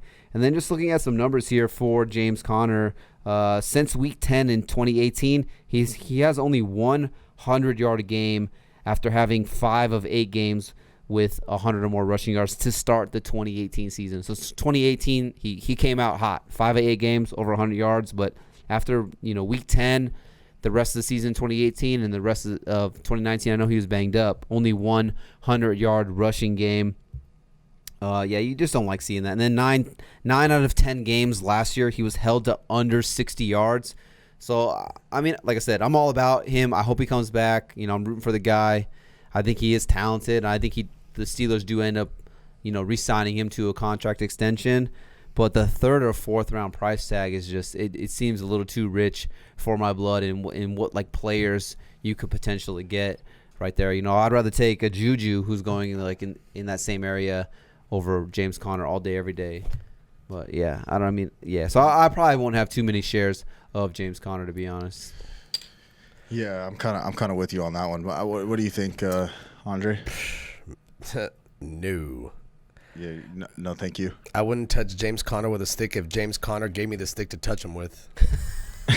Does that make sense? Not really, because if he gave it to you, he's like, he touched it. No, he's like, touch me with the stick. I'm like, I'm good. I'll fucking throw it into the water. Ready? I got a stat for it. I didn't even need to read this stat. I could just watch it. And this is I am an Anthony McFarland owner now, but I didn't need to have Anthony McFarland. I actually got Anthony McFarland for this reason. So I watch a lot of Steeler games. He is like a poor man's. He's a better version of Sonny Michel. I hate to disrespect him like that. Here's a good stat for you, though. Ready? Last year, on 290 rushing attempts between Conner, Snell, and Samuels, guess how many 20 or more yards they had combined between the 3 of them? 0. 6. Well, 6 off. Nick Chubb earned 11 on 20 or more yards himself, nearly doubling the Steelers, and 13 NFL running backs had earned more 20 or more yards than the Steelers trio combined. They are not explosive. He ran a 4.65, and he doesn't run faster on the field, and he's had like 17 surgeries, shoulder, ACL, ankle. Benny Snell's a bum. If he was drafted last year, this year he would have gone in the 7th round. Anthony McFarland brings 4.4 speed. They talked about Anthony McFarland in college in 19 games.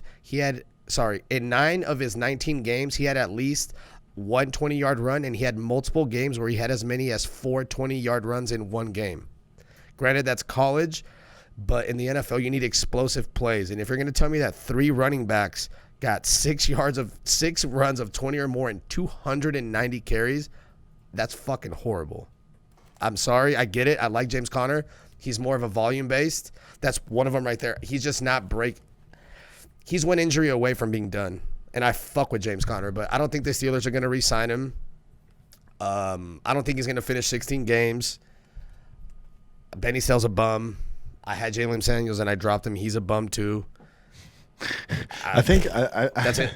I mean, he's not explosive. He's strictly volume-based. He's strictly volume-based, or he's very contingent on finding the end zone because he's not going to catch you the ball. Maybe Big Ben will help that, but I just don't. I don't. Is there like a certain round where you're like, okay, like he fell to the 5th round, he fell to the 6th round, I wouldn't touch okay, him. I'll take a shot on him right there? Nope. Or you just no? I'll take Stephon Diggs over him. I'm being real. No, I just I know. don't want James Conner. He's Mike, never what about finished. you? You're the residential Steeler fan. I mean, if he falls I said to it a at the certain beginning. price, or, I said it at the beginning. I'm kind of fading James Conner. He's not going to get re-signed. And I mean, the offensive line in Pittsburgh is not bad. Like, Doug, if you're not going to re-sign So Le'Veon Bell too, sorry. No, you're good. I mean, I don't know. I'm not. If I'm going to take a shot on any running back in Pittsburgh, I'm going to take a shot on Anthony McFarland, to be honest. Or even that dude White. What's his name? He's explosive. Kevin White with the W White. with a Y. He's explosive. Yeah, I know what you're talking about. But the other, like, he just. Hold on. Oh yeah, K White. Where is it? Yeah, I want maybe Kevin White. I know it's WHYTE, so it's a little different. Abbreviated in this. But yeah, it just, like I said, he had the hype with Le'Veon, and like he did well, you know. But how many times have you seen James Conner break a run? Like, I mean, no, like that's what I said. I feel like in 2018 he had this crazy good year, but I think that was more a product of the offense. Like I said, you had Juju and AB both have crazy good years, like 1,400 plus yards each. You know, Big Ben threw for 5,000 yards. So, I mean, when you have guys like that, it just makes things for James Conner easy. Obviously, no more AB. You still got Juju there, but you know, like I said, I think this defense is going to be pretty good, so maybe they don't have to go out and Big Ben doesn't have to throw for 5,000 yards. For sure. I will say that like we couldn't pass the ball to save our lives. You know what I mean? Like I think Mason Rudolph had barely over 1,000 passing yards. Yeah. So like, you know, you get the how much rushing are you going to really do? I know there's not a lot of 20-yard rushes, but is there a lot of rush attempts even? So yeah, I just think he's more McFarland's more dynamic. Like, yeah, and I just think for ADP wise too. Let's touch on McFarland. Yeah, let's go. Let's move on to Anthony McFarland. Obviously, he was drafted from Maryland. Was that the Ohio State dog? Yes. Yeah, this is a good game. So you guys both, obviously, Mike, you're a homer pick. I feel like you have him, and then but Dre, I just you like McFarland. You draft him in your dynasty. I think the guy's talented, but I don't think he's a 3-down workhorse running back. I don't think he could be the guy. So this is why I do think they re-signed James Conner, because I think you have a little thunder, you have a little bit of lightning in a sense. You know, a little running back by committee going forward with Conner and McFarland. I just wasn't impressed. I mean, McFarland, obviously, he's fast. You give him the ball, and the field opens up, and he can run straight, and he can score a touchdown. But the NFL is fast. Defenses are fast. So I don't think he's going to be able to do that on a consistent basis in the NFL the way he did in college. And then also the opportunity. Like, how many touches is McFarland, at least this year, really going to get going forward? But, I mean, what is it about McFarland that you like outside of the speed that he has? So me, I've actually been watching McFarland since his freshman year. So I've actually been paying attention to him for a few years now. I remember talking to my boy Devin. I was like, this dude from Maryland, Anthony McFarland, is a fucking monster. If he didn't hurt his ankle, think about it. He had a hurt ankle and he had a bad year as a redshirt sophomore, and he still went in the 4th round. Just so I give you an idea, if he plays a healthy, full college season and did what he did his freshman year, he's going in the 2nd round. He's not going to the Steelers. He's on a completely different team. I think he's a Jamal Charles 2.0. Maybe not right now. His size, he's not as tall as Jamal Charles, but with these guys, he needs to gain a little bit of muscle to take these hits. I think maybe not this year. I agree with you, T. He's more of like a scat back. But if you give him 10 pounds of muscle, or if you do like Ronald Jones, like give him 10, 12 pounds, with that speed, he doesn't need 20 carries, though. He can get you 13 to 17 and a couple catches, and he's fine. Because in open space, 4.4 speed that quick, I don't give a fuck where you're playing. You're not gonna touch him. Granted, it's gonna be a lot easier to get a hold of him because the NFL is different, but he just has a knack for big plays. He's just too explosive, and I mean, right? Contact balance is good. I just think he needs to get a little stronger. He's getting tackled in the NFL. He needs to, yeah, for sure. He needs to just bulk up a little bit, which is fine. You know, because that is going to. I mean, this is what I don't understand. This is what I don't understand. I'm extremely high on Anthony McFarland. Everybody's saying that Clyde Edwards-Helaire has the opportunity. We talked about that. Yeah, I know we talked about it over text, but it's like he's got the opportunity in Kansas City, and nobody talks about his size really. Yeah, and if he was on the Chiefs, oh my God, Clyde Edwards-Helaire. But here's the Clyde thing. Edwards-Helaire. No, I know, but hold on. Clyde Edwards-Helaire and Anthony McFarland have the exact same measurables. Literally 40 time, height, weight. Not 40 time. McFarland's faster. Yeah, exactly. He's faster. So because he ran a 4.44. But I just don't understand. So like nobody talks about Clyde Edwards-Helaire not being big enough. But then the main difference obviously is that opportunity. Clyde Edwards-Helaire is going to be the running back there. 100%. Obviously Anthony McFarland's behind James Conner right now. But to Dre's point, if you're in a dynasty league, fucking sign me up. Yeah. I don't know. That's what I just don't understand when people talk about his size. I get it. The size is the same, but just because you're the same size as a Calvin Johnson or you're the same size as a Gronk doesn't mean that you're going to be a Gronk and you're going to be a Calvin Johnson just because you're the same size. CEH and Anthony McFarland aren't even in the same ball club. Like it's not even close to me personally. Like CEH is just so much more versatile in terms of like running the ball. His lateral agility, his like breaking tackles ability. Like okay, he might not be as fast as McFarland, but I think CEH is just in a world of his own compared to McFarland. Like you're saying McFarland is like a almost a Jamal Charles. Yeah. I see more of a Dexter McCluster, like a guy who is really talented. He can catch the ball. He's quick. He's shifty. He's fast. But I don't know if that's going to translate into the NFL to where he's going to be like this superstar playmaker. He's definitely not a 3-down back. Like I can't imagine a scenario where this guy's getting 250 total touches and he's going to withstand a whole season. I mean, I think he's a good change of pace back. Like, can he take a screen pass 80 yards to the house? 100%. Like, you know, the guy's obviously electric, you know, and he has the ability at any given play to take the ball to the house with how fast he is. But like I said, it's everyone's opinion. You know, you guys have your opinion. I don't know. I have a good question for you. I guess this would be way. What makes you think he isn't a 3-down back when he weighs literally almost the same as CEH? They're literally like a 4 pound difference. They're literally the same. He's actually taller, faster, and he was just hurt last year. That's why I'm asking. Like, what? They're built the same. Yeah, but like I said, just because someone's built like Gronk doesn't mean they can be Gronk. No, that's what I'm asking. Granted that he's heavier than him. Imagine he's faster. He's heavier. Just because there is somebody out there who is built just like Gronk, who's faster than Gronk, but he's not Gronk. Like Gronk just has like a different factor of like. So that's what I'm asking. Whatever it may be. That's what I'm asking. What is it that you would say? Because you're just saying he's more elusive. Yeah, that's what I'm saying. Because that's what I'm saying. What is it that makes you feel that puts you so high on CEH compared to him? Even though they're built the same, like how you said, you don't see him as a 3-down back. What is it that makes you think that CH is so much better than him is, I guess, a better question from a fantasy standpoint. I think McFarland's game is based on his speed and his ability to just run by people, where I don't think that's CH's game. I think CH's game is like he can run by you, but like he can make you miss. He could juke you, and his ability to break tackles. Like these tackles we're seeing right here, these guys are missing tackles, and they're right next to him. That is not happening at the NFL level. And the NFL level, the speed is so much faster. Everybody is fast in the NFL. Everybody on the field runs a 4.4.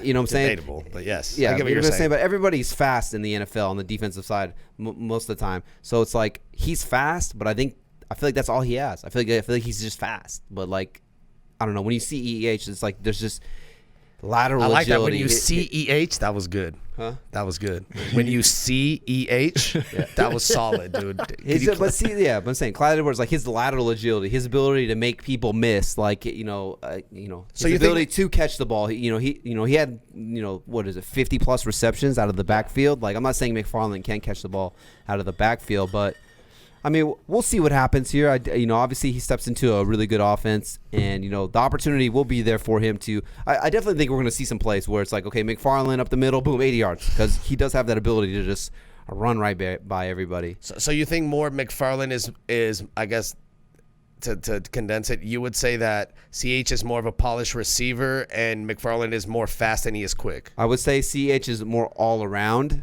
I feel like there's no real outside of, you want to say he's just not as fast as McFarland. All around, I feel like CEH is really good, where I feel like McFarland is just fast. Okay, so that's what I'm saying. So you just he's fast, okay? Like he's fast, so but that's all you think. So that's all you fast. Think. Like I don't see anything where he's just like he's cutting on a dime and he's like shifting laterally. Like he's literally just running by people or running around the corner.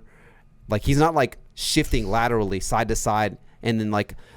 There's one thing about mean, like he you're doesn't have running to- and then like yeah. you're like laterally. Like if I'm running and now I have to cut laterally, what is my acceleration from that lateral, step? And what is my move after that? Like he's run by people. I mean, He's just running by people though. Like he's just running by people. I mean, fuck.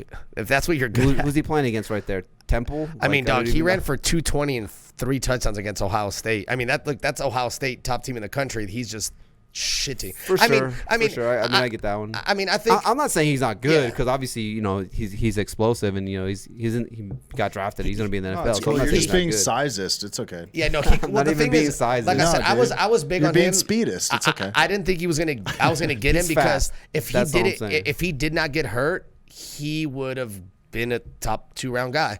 So I think he went to a perfect landing spot. It's okay. They said the same thing about Tyreek Hill's speed too. No, dog. I think, like I said, I think Anthony Like McFarland nobody's is missing. gonna be Like NFL is not missing that tackle, and he just broke off an extra 30 yards For off sure. that tackle. But he's not breaking that tackle at the line of scrimmage for the NFL. But I mean, those the are good- NFL's that's not. good rollout. That's solid right there, though. The I mean, NFL that's- is not missing that tackle right there. I don't know. Granted, yeah, okay, could he do that? But I would say more times than not, he's getting tackled right there at the NFL.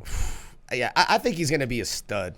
But do you see how when he's running around the corner, how he's like almost like he's like stumbling to like but dog, that- to that- like hey, turn but up for he's like sure. to turn up the field like he. And that defense has like Denzel Ward, Nick Bosa. I mean, All right, I think we've talked about Anthony Yeah, McFarland he's a stud. way too long. It's okay. I mean, look, dude. It's because I'm a Steelers fan, so we're getting deep in here.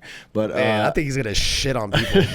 I really do, dog. hey, Even can we if I bet on didn't have this? him. Can we Yeah. degenerates best? What bet? do you, Yeah. what do you want to bet on it? Let's see. I'm gonna say I bet. This I one's don't even know tough. what to We gotta bet. think. We gotta I think. mean, of he's not a 3-down back. I don't know. Not if yet, and I agree with you 100% right now. He is not a 3-down back. Well, especially, I mean, they got James Conner there, and they like James Conner, and I think maybe All right, here's like one. you're saying, How contract many? year. How many? I'll tell you right now. I bet you he gets. I don't know about the touches. Maybe we'll think of a He'll minimum. be like the I Hollywood think- Brown of running backs. I He'll have a think- lot of no. he'll have some boom games, but he's gonna have a ton of bust games I as a thi- rookie at least. I think he averages over 5 yards a carry next year. But that's not hard to do. He could have 5 is 60. pretty He hard. could have 60 rush attempts for 400 yards. That's not that bad. I mean, That's 'cause he fucking could- amazing. I Why? fucking But hope. he could break one run for 80 yards. Yeah, sign me That's up. already Sign me instantly up. instantly I mean, 1 yard for 80 yards. He's already Where's the signed dotted up. line? No, I'm I agree. signing. I'm just saying But 60 no, carries for 400 yards. But I'll I take. don't agree on that. So like, Okay. I wouldn't beer bet that one. All right, how many carries does he have to have for you to bet 5 yards a carry? 100? 100? But here's the thing: he at a small sample size like that, like I said, he could break 1 carry for 80 yards. So now he has 499 carries to get 420 yards. That's not that Oh, hard. you mean to get. 99 carries? Okay. Yeah, my bad. Yeah. I'm trying to think of a. I'm trying to think of a good number. I was like, if he doesn't get that many yards on that many You gotta carries, say. then drop him. I'm trying to think of something reasonable. Well, think of something. about We'll it. think of something. We'll come Yeah. back to this. We'll come He's back gonna to get more this. receiving yards than Juju It's like the Smith-Schuster. longest segment on Anthony McFarland. Yeah, over it's here. okay. It's okay. Because we got a homer pick and a guy who's drafted him in Dynasty. All right, we'll move on Because to they're biased. But like I said, Doug, I actually, like I said, I watched this film from a freshman, and I thought he was gonna. I really thought he was gonna be amazing from the minute I saw All right, him. can we just talk Listen, about my let's- guy Juju here and how Yeah. he's just being disrespected by everybody? I'm a okay, USC I'm not fan, and drafting him. I'm a USC fan, and I'm disrespecting You're him. not T. drafting Juju, and you're a Steelers fan. He's boo boo. No. He's boo boo No. Smith-Schuster. You guys are crazy. I'm gonna take a swing on a different guy. maybe. Go ahead, in T. Pittsburgh, but no, I don't know. Go about ahead, T. this guy. Hey, Oh my let's talk God, about. you Let's guys talk are about. crazy. What are- He's my half Juju Samoan. stats. That's the only reason I like him. Okay, all right. I do think he'll have an uptick this year. All right. I So, hope so. so here's the thing. With Ben. I think the thing with Juju is, he had that monster year in 2018 with AB, finished as a top 10 wide receiver. So no more AB. Everyone's thinking like, oh, it's the Juju show. He's going to be a top 10 wide receiver. He was going in the first round. He wasn't getting out of the second round in your drafts last one, year. for Okay, sure. because what he put up in 2018. But you got to remember, the guy's only 23 years old. He's going in like the 4th round of drafts now, and I think this is like a more appropriate value for what he is compared to this first round, second round value that he was going in last year. I mean, one of my favorite guys to target in this draft, and I just think he's being judged unfairly. It's like so harsh how he's being judged with the fact that Big Ben was playing with a bum elbow, and then you got Mason Rudolph and Duck Hodges out here who aren't good at all. So it's like, how can he be the number one? Obviously no AB. Everyone's like, oh, can he be the number one? But let's see if he can do it. Oh, he couldn't do it. He's garbage. bro, nobody could be the number one when you got Mason Rudolph and Duck Hodges throwing you the ball. Go out there and try to be productive when those guys are slinging the rock to you. But for sure. I feel one thing I say here is so he puts up 917 yards and 7 touchdowns on just 58 receptions his rookie year. Year 2 blows up 1,400 yards, 7 touchdowns on 111 receptions.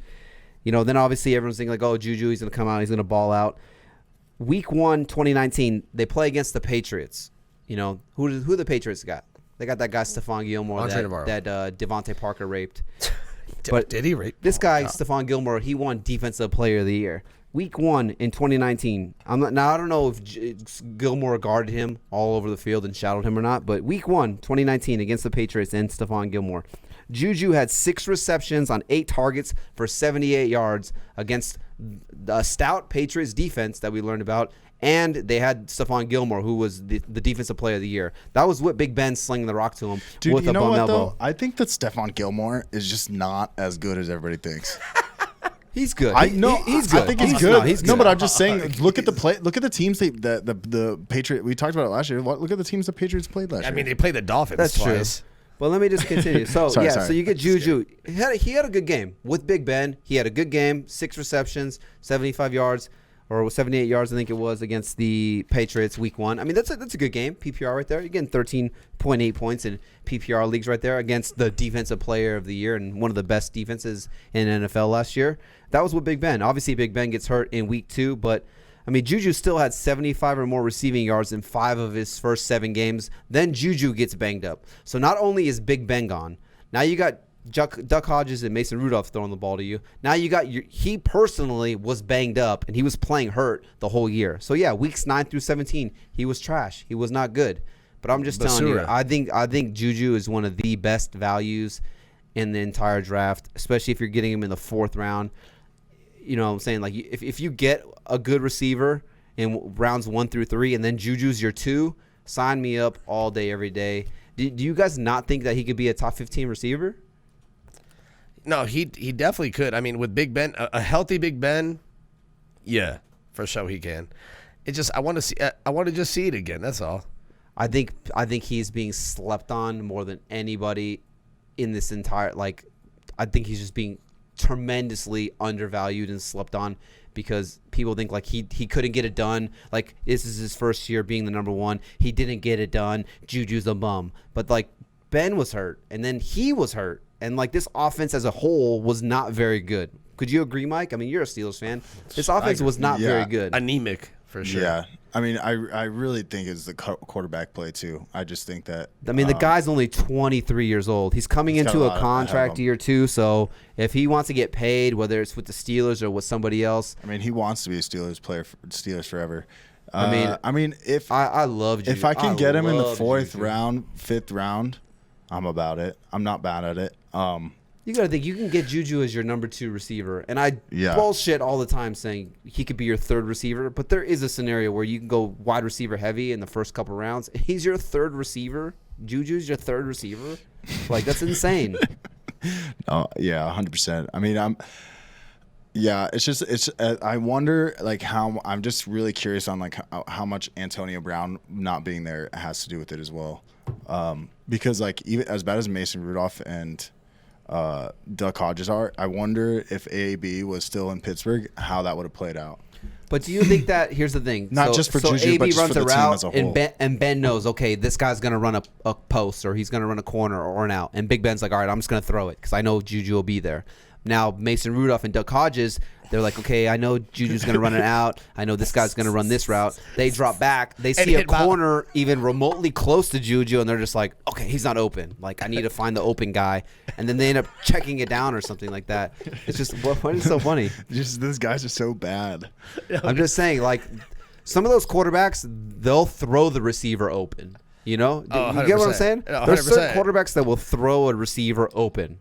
No, but for sure. I feel like those guys, they would look and they would see Juju, like a guy would be on him, and they'd be like, okay, he's covered. So, like, I don't want to throw it to him. You know, for whatever it is, they could be in their head. Like, I don't want to fuck up. Like, you know, this is my chance to be the starter in the NFL. Like, I don't want to fuck. Like, I want to make the right play. But it's like, I mean, how many times is Big Ben going to be like, huck it, Chuck it. Huck it, chuck it, fuck it. Oh, Fuck it. Football. You know what I'm saying? He's a guns. No, Ben's a I'm just saying, gunslinger for dude. sure. I think Juju is being I think Oh man, slept on. Go ahead, crazy. Mike. no. Go ahead. I think that depending on where he lands, I'm not mad at it. I'm just really just because of the running back situation in a lot of drafts, falling off. I'm just like trying really hard to focus and grab running backs first. So if I can grab like 2 to 3 running backs in the first couple rounds, and depending on how the draft goes, if I can grab him in like the 5th round as like my wide receiver 2, I'm not mad at that as well. But I just don't want to take him too early, I suppose. I don't know. So what do you guys want to beer bet on how he finishes? I just wanted to say where you're like, oh, you see Big Ben drop back and he can't find no one open, or you're like Mason Rudolph. What is he gonna throw? What is he gonna do? And I was like, chuck his helmet at Myles Garrett and hit him in the fucking head. That's what he's gonna do. And I in my head, I was like, that's what he's gonna do. He's gonna find the open DN for the other team. Like, and plus, I was also gonna say, Big Ben, he has no problem calling someone out if they're not where they're supposed to be on their route, like James Washington. He's like, bro, I threw you that ball. You're supposed to be there. Like, he's still a fucking piece of shit. Yeah, Ben will do that. But he's for not sure. calling out Juju. You know He better not. He sure as fuck But he better hasn't. not. But yeah, no, I fuck with Big Ben, man. Big Ben is All right, what do you think about Juju then? I just went on a rant about Juju because I feel like he's being slept on. I mean, like I said, I am a USC fan. He's one of the players where I'm not big on him, but if he's there, I'll take a chance on him just because of Big Ben, though. Because he has shown he can do it. I mean, good block, Antonio.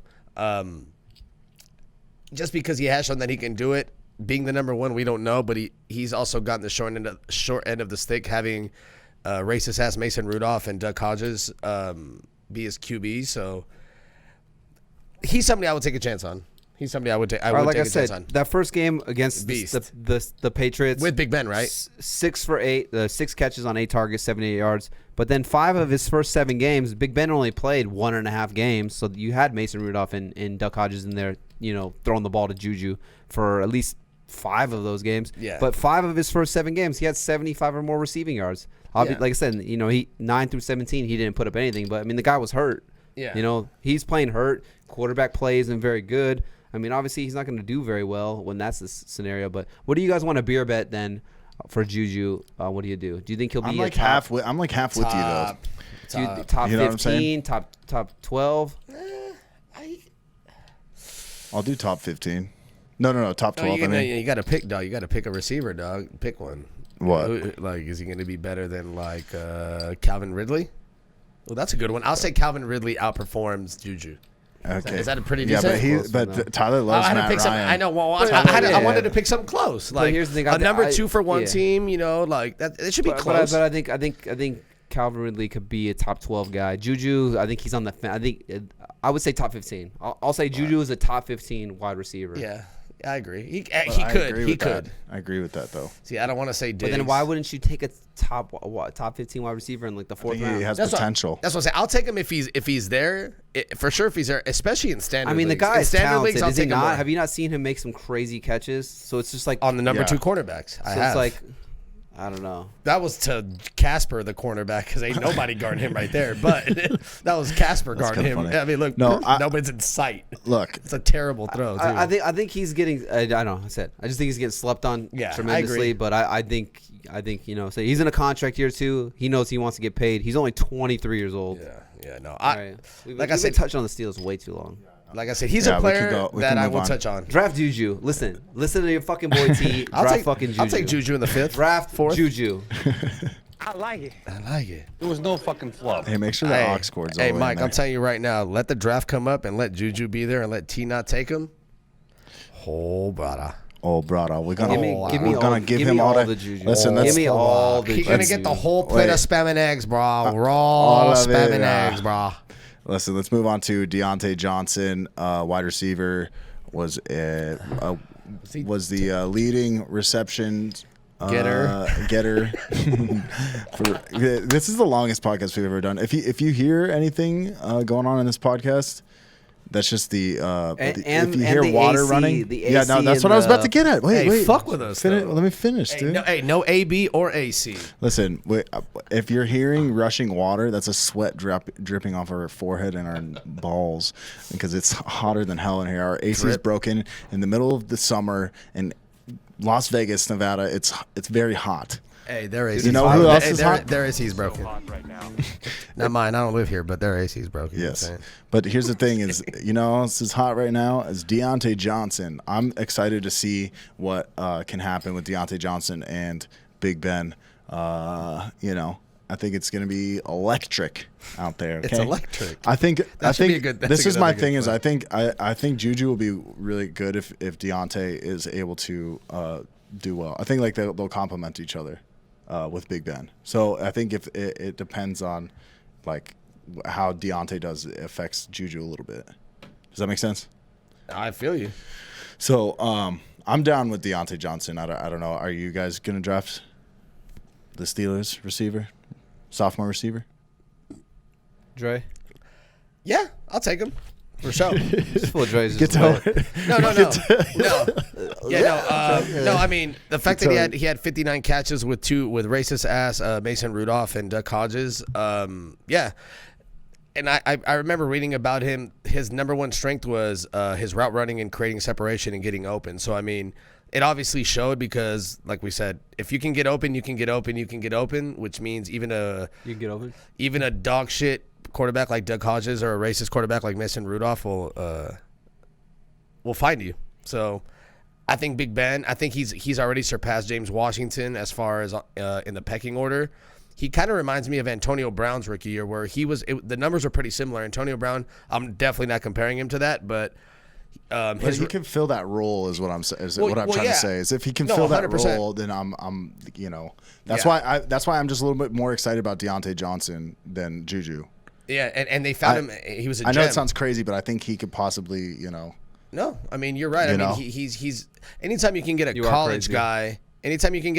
guy, that's a very refined route runner that can get open like he did, especially as a rookie. I mean that's big. I mean obviously what quarterback doesn't like a more open window to pass it to somebody, but I mean if he can get you 59 catches with those two bums throwing him the ball, he's going to be the number 2. I mean, you know, there's other receivers we'll get to after this, but there's no reason that the path to him getting 75 catches next year sounds feasible just for the simple fact he had 59 with bums.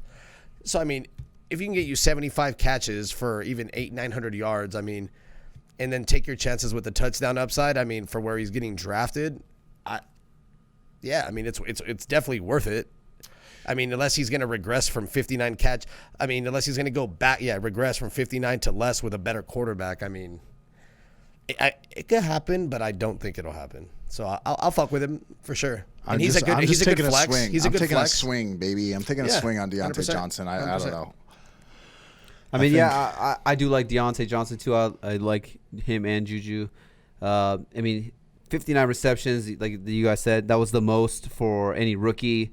18 forced missed tackles, that was the most for wide receivers. So, you know, his ability to make plays sure. after he catches the ball. And then he was first in, like Dre said, his ability to get open, first in average yards of separation. So, yeah, if he's open, I think Big Ben finds him. I mean, and with an ADP in the 9th round, yeah, he's one of the bigger steals in the draft too, I think, as well. So are you saying that you would rather take Deontay Johnson in the 9th, like 8th, 9th round instead of Juju in the 4th, both of you guys? Like I said, Juju's one of those, if he does get to me, I'll take. But I feel like if there's going to be a player that outplays his ADP more, it would be him. It would be more Deontay Yeah, it's kind of Johnson. hard for him. You know, yeah. I think Deontay Johnson is a tremendous value in the 8th, 9th round. So maybe it's like a blanket statement covering it up. But I mean, can Juju get you a little under 1,400 like he did a couple years ago? I mean, yeah, Big Ben is definitely going to look his way. But I like the Deontay Johnson upside for where he's getting drafted. It's more intriguing to me. I think it really depends on too where you are in your pick. Yeah. If you're in the tail end and you miss on some running backs, and you sure. grab a receiver there, and then you say you go two receivers at the beginning, and it comes all the way to the 4th round. And it's like you need to grab running backs, and now you're. I'm not grabbing a Juju there. I'm gonna. I know they say not to go grab, but I'm. Gonna fill that role. Yeah, once you get past, like the 5th round, dude, there is no running backs left. No. Yeah, so if you go there's ahead, nothing exactly. left. It's like a wasteland. It's a desert. It's Mad Max Fury Road, dude. There's nothing out there. So Yes, I'm not exactly. Once it goes past, I'm need a running back before the 4th round. So. Yeah, I think it really depends with the whole Juju thing. So in Deontay Johnson, I can get with getting thrown by the same quarterback. Like you're saying about the leads and forced missed tackles. I mean, and he's going to see the number 2 corner for the most part. For right he's not now, gonna see I mean, number ones. it could switch throughout the season. You never know, but I don't know. You know what I'm saying. I just think there's Deontay more Johnson. upside, like Dre is saying with Deontay Johnson. Well, That's why I like it. Like you said, it's draft strategy. I mean, if you go the first 4 or 5 rounds and you're just like, running back, and then you're like, fuck, I need like a dart throw. He's going to be somebody that you can definitely utilize at. Maybe not every week, but you can definitely match up when you play those teams with bad defenses. You're like, oh, their number 2's trash. Let me line him up. Whether it's a flex, he's going to be more of a flex until proven otherwise. I would say. But a serviceable flex that you get. No, that's what. Sign me up. No, that's what I'm saying. 100%. I'm just saying, don't take him late and think he's going to be your 2. I mean, he could get there, but don't go 9 running backs. Yeah. Like to start, temper the expectations and just know that he could. Yeah. And he's another guy. He needs to gain a little, some muscle, but he did well for being a rookie, and special teams guy. Yeah, he's a little bit smaller. Yeah, but like I said, you can't. If there's one thing you can't teach, I mean, you can. But when someone's a good route runner, they're a good route runner. You know what I mean? I mean, anyone can do it, but that's also a gift. Your ability to get open. Yeah, whether you're faking them out with your head looks or it's very intricate to be a good route runner. It's not all your feet. You gotta fake them out with your head also. So I mean, he's got it to do it as a rookie. And he's gonna teach Anthony McFarland how to juke. I mean, one thing I say about the Steelers is that I don't know what it is in their front office, but they do it. They know how to draft receivers for whatever reason. Like Yeah, we've always had really good receivers. For like Mike Wallace, Emmanuel Sanders, AB, Juju.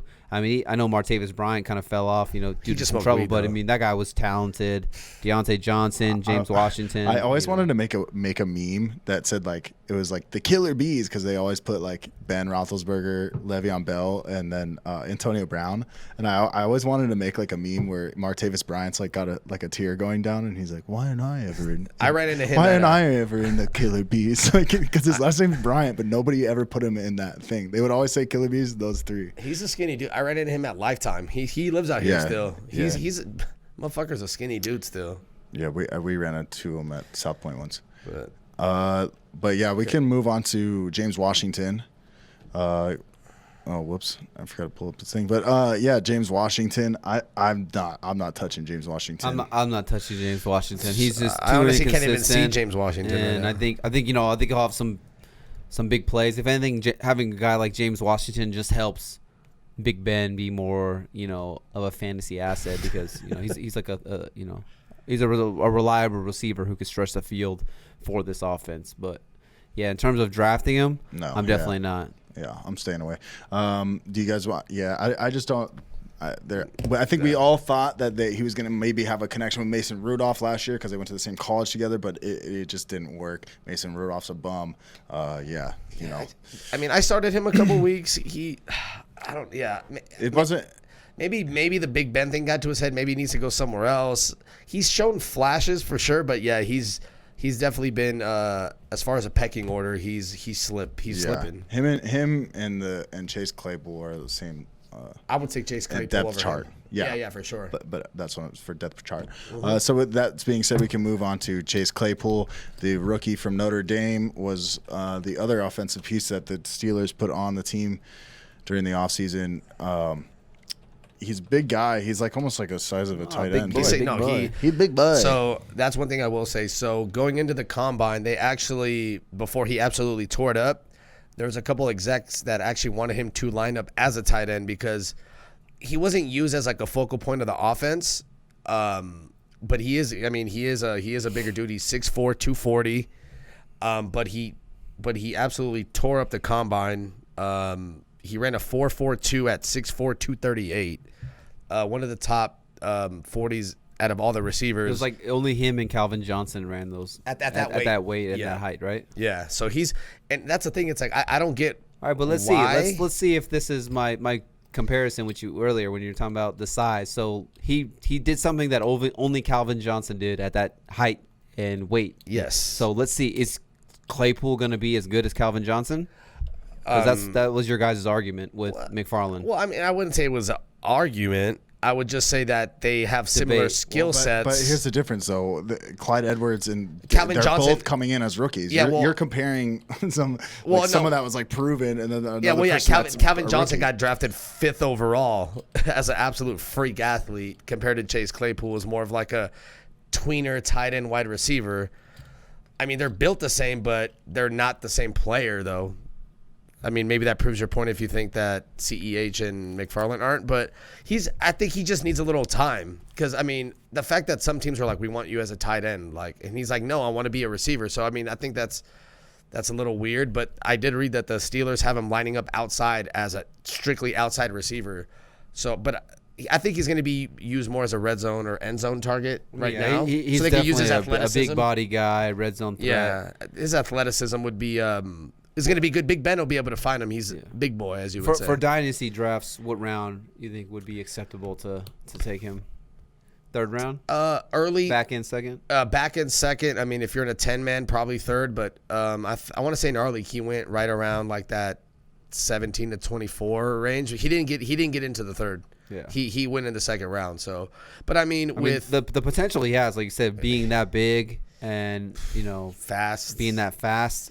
He is one of those guys where, you throw up the jump ball and it just seems like he, out muscles and out jumps the smaller DBs. Yeah. I think he just has to learn the, like the nuances of like route running, knowing where the defense is going to be.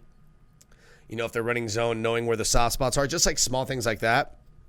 But as far as like physicality and size, he's got like that's something you can't teach. You can't teach size. You know what I mean? Yeah, Like to be that big and run that fast. There's a reason why it's only been him and Calvin Johnson. Yeah. No. So once he learns, the small things, I think he can be extremely productive, especially on a team where they don't have an excess of wide receivers. You got Juju, you got Deontay, but it's like, they're not like the Bucs where they have 2 solid guys. So, I think he's going to find a way to get on the field, whether it's as a red zone, end zone guy, but they can utilize his speed, man. I mean, tight end end arounds. I mean, dude, he's extremely talented. I mean, maybe he's got to get some muscle on him. I don't know, how much he did the 225 or how big he actually is to be a receiver to get off the press, but everything else, he went to a good spot, I think.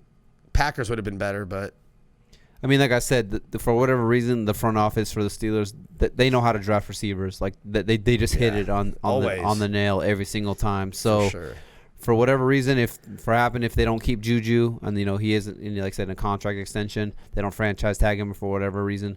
I like Claypool. I think he's definitely a rare like a talent. With how big he is and his ability to jump and his ability to run as fast as he can with that size. So I think he's talented. Good what I'm saying? Good name to know for sure. Good name to know for sure, yeah. And like I said, if the Steelers, they're good at drafting wide receivers. So if they went out and they got him, they obviously saw something that they thought was special. For sure. So yeah, I'm not going to sleep on a guy like Chase Claypool, especially going forward. He could be a name to just, going forward. Like I said, if they were to get rid of Juju in the offseason, it could be Deontay Johnson and Clay Claypool going forward for the next couple of years over there in Pittsburgh. Yeah, or if he gains weight, they could be like, you know what, Ebron's here for a year, Vance is here for a year. Like, fuck it. If he's 10 pounds of muscle away from being a tight end. You know what I mean? 6'4", 238. I mean, fuck, there's guys that are tight ends that are for less. So, I mean, you never know, to have even that versatility to move positions. If you're willing, if you're a football player, it's only going to help him, especially if he wants to be on the field and contribute. So, I mean, I'll fuck with him. All right. I'll fuck with him. You fucks with him. I like it. Yeah, definitely a good name to know. But let's move on to, we got Eric Ebron comes from.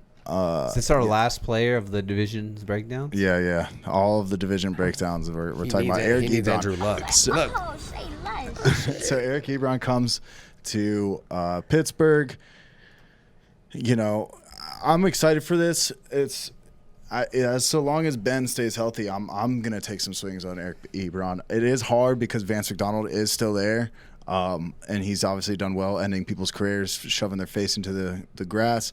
But I think Eric Ebron is just on a different spot than he is. What do you guys think? I mean, Ebron He's going round 14. I mean, this is why I don't draft these tight ends early because I don't know. Maybe it's a homer pick. I don't think I'm gonna have many shares of Ebron just because they still have the Vance stance. I forgot. But if anything, like I said, this just helps the offense as a whole. This helps Big Ben, and this helps Juju. This helps Deontay Johnson because this guy he is a big body red zone threat. I mean, 14 touchdowns Athletic. a couple years ago in Indianapolis. So he's just a guy the defense is gonna have to pay attention to. So it could open things up, like I said, for Juju, Deontay Johnson, a Claypool, whatever it may be. So I think Ebron just helps this offense as a whole. Will I have any shares of Ebron? Probably not, because I'm not sure if the volume or the consistency will be there week in, week out that I'll like. But, yeah, good football player. And like I said, I think it only helps this team in real life, and this offense.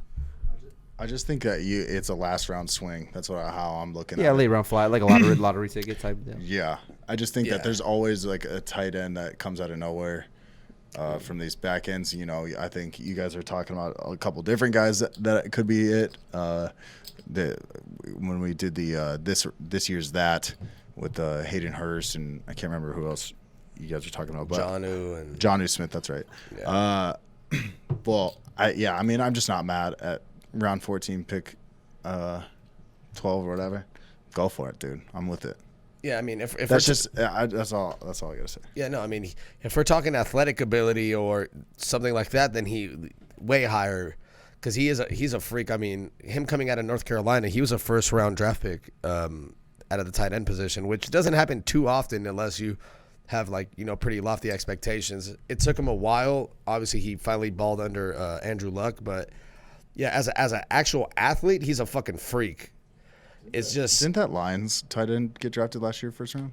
Yeah, that's what I'm saying. It doesn't happen, too often as far as but he was up there. He went 17th or 18th out of North Carolina. I remember. Yeah. I was like, dog, he's gonna be a beast. But it's all a matter of how you get utilized. And I mean, it's the Steelers. They're they've had like we said, they've had the Jesse James, the Heath Miller, who was there for 155 years. I miss the Heath Miller, dude. But I mean, if he can create separation, I mean, Big Ben, obviously you can see he's not shy. He's not going to shy away from hitting the tight end, but yeah, he's more of a flyer with all these other guys left. I mean, could be a good weekly streamer. Yeah, tight end, potentially. for sure. If you get to the end of your draft and you're like, fuck, I forgot to draft the tight end. Then you're a fucking idiot and shouldn't be in fantasy because you forgot to draft a position. I'm just kidding. But seriously. I hate the leagues that are like, no, you have to have one of everything. All right, well, that's it for Steelers defense. Draft them. Oh, Steelers defense, money. Sign me up. Also, number one defense. Ride our bet with me and Tyler. We're putting we're putting the house on the Steelers to win the Super Bowl. Listen, baby. Steelers are 25-1 to win the Super Bowl. Put $400 on it to win 10 racks. You heard it here first. Clip that fucking shit. Hey, you heard it. I got 5 on it. This is a 3. We just did 3 out. That was 3 hours. Bro, that's sweating balls, dude. I just lost 10 pounds in No here. AC did a 3-hour podcast. Bro, that shit flew by, though. That flew by. These blue moons are fucking. It's a full moon. Bro, this division was just I don't know. This is one of the most stacked divisions in terms of talent and fantasy. Hit that aux cord. Yeah. Be ready for we got some COVID rules coming up. We're gonna give you some rankings of maybe our favorite actresses. Who knows? We're gonna give you some rankings. What the? I mean, yeah, we're gonna keep it pushing. That was pretty much all of our divisions. We done broke all them things down. The league's starting up, and we're gonna keep it pushing. I know T's looking for some chords and some button to push. No, you're good. It's just making a bunch of noise. But yeah, we're gonna do it. But thank you for listening. We got a bunch of stuff ready for you, and get ready. We're gonna tell you how you can go pro and get fantasy football advice from us all season long. So we got y'all. Stay tuned for that. Thanks for listening. If you made it this far, man, you are a trooper, and we love you. Follow us, subscribe. Rate us, review us, follow us on Instagram, Twitter. All these links are down in the description below. And us big boys are out.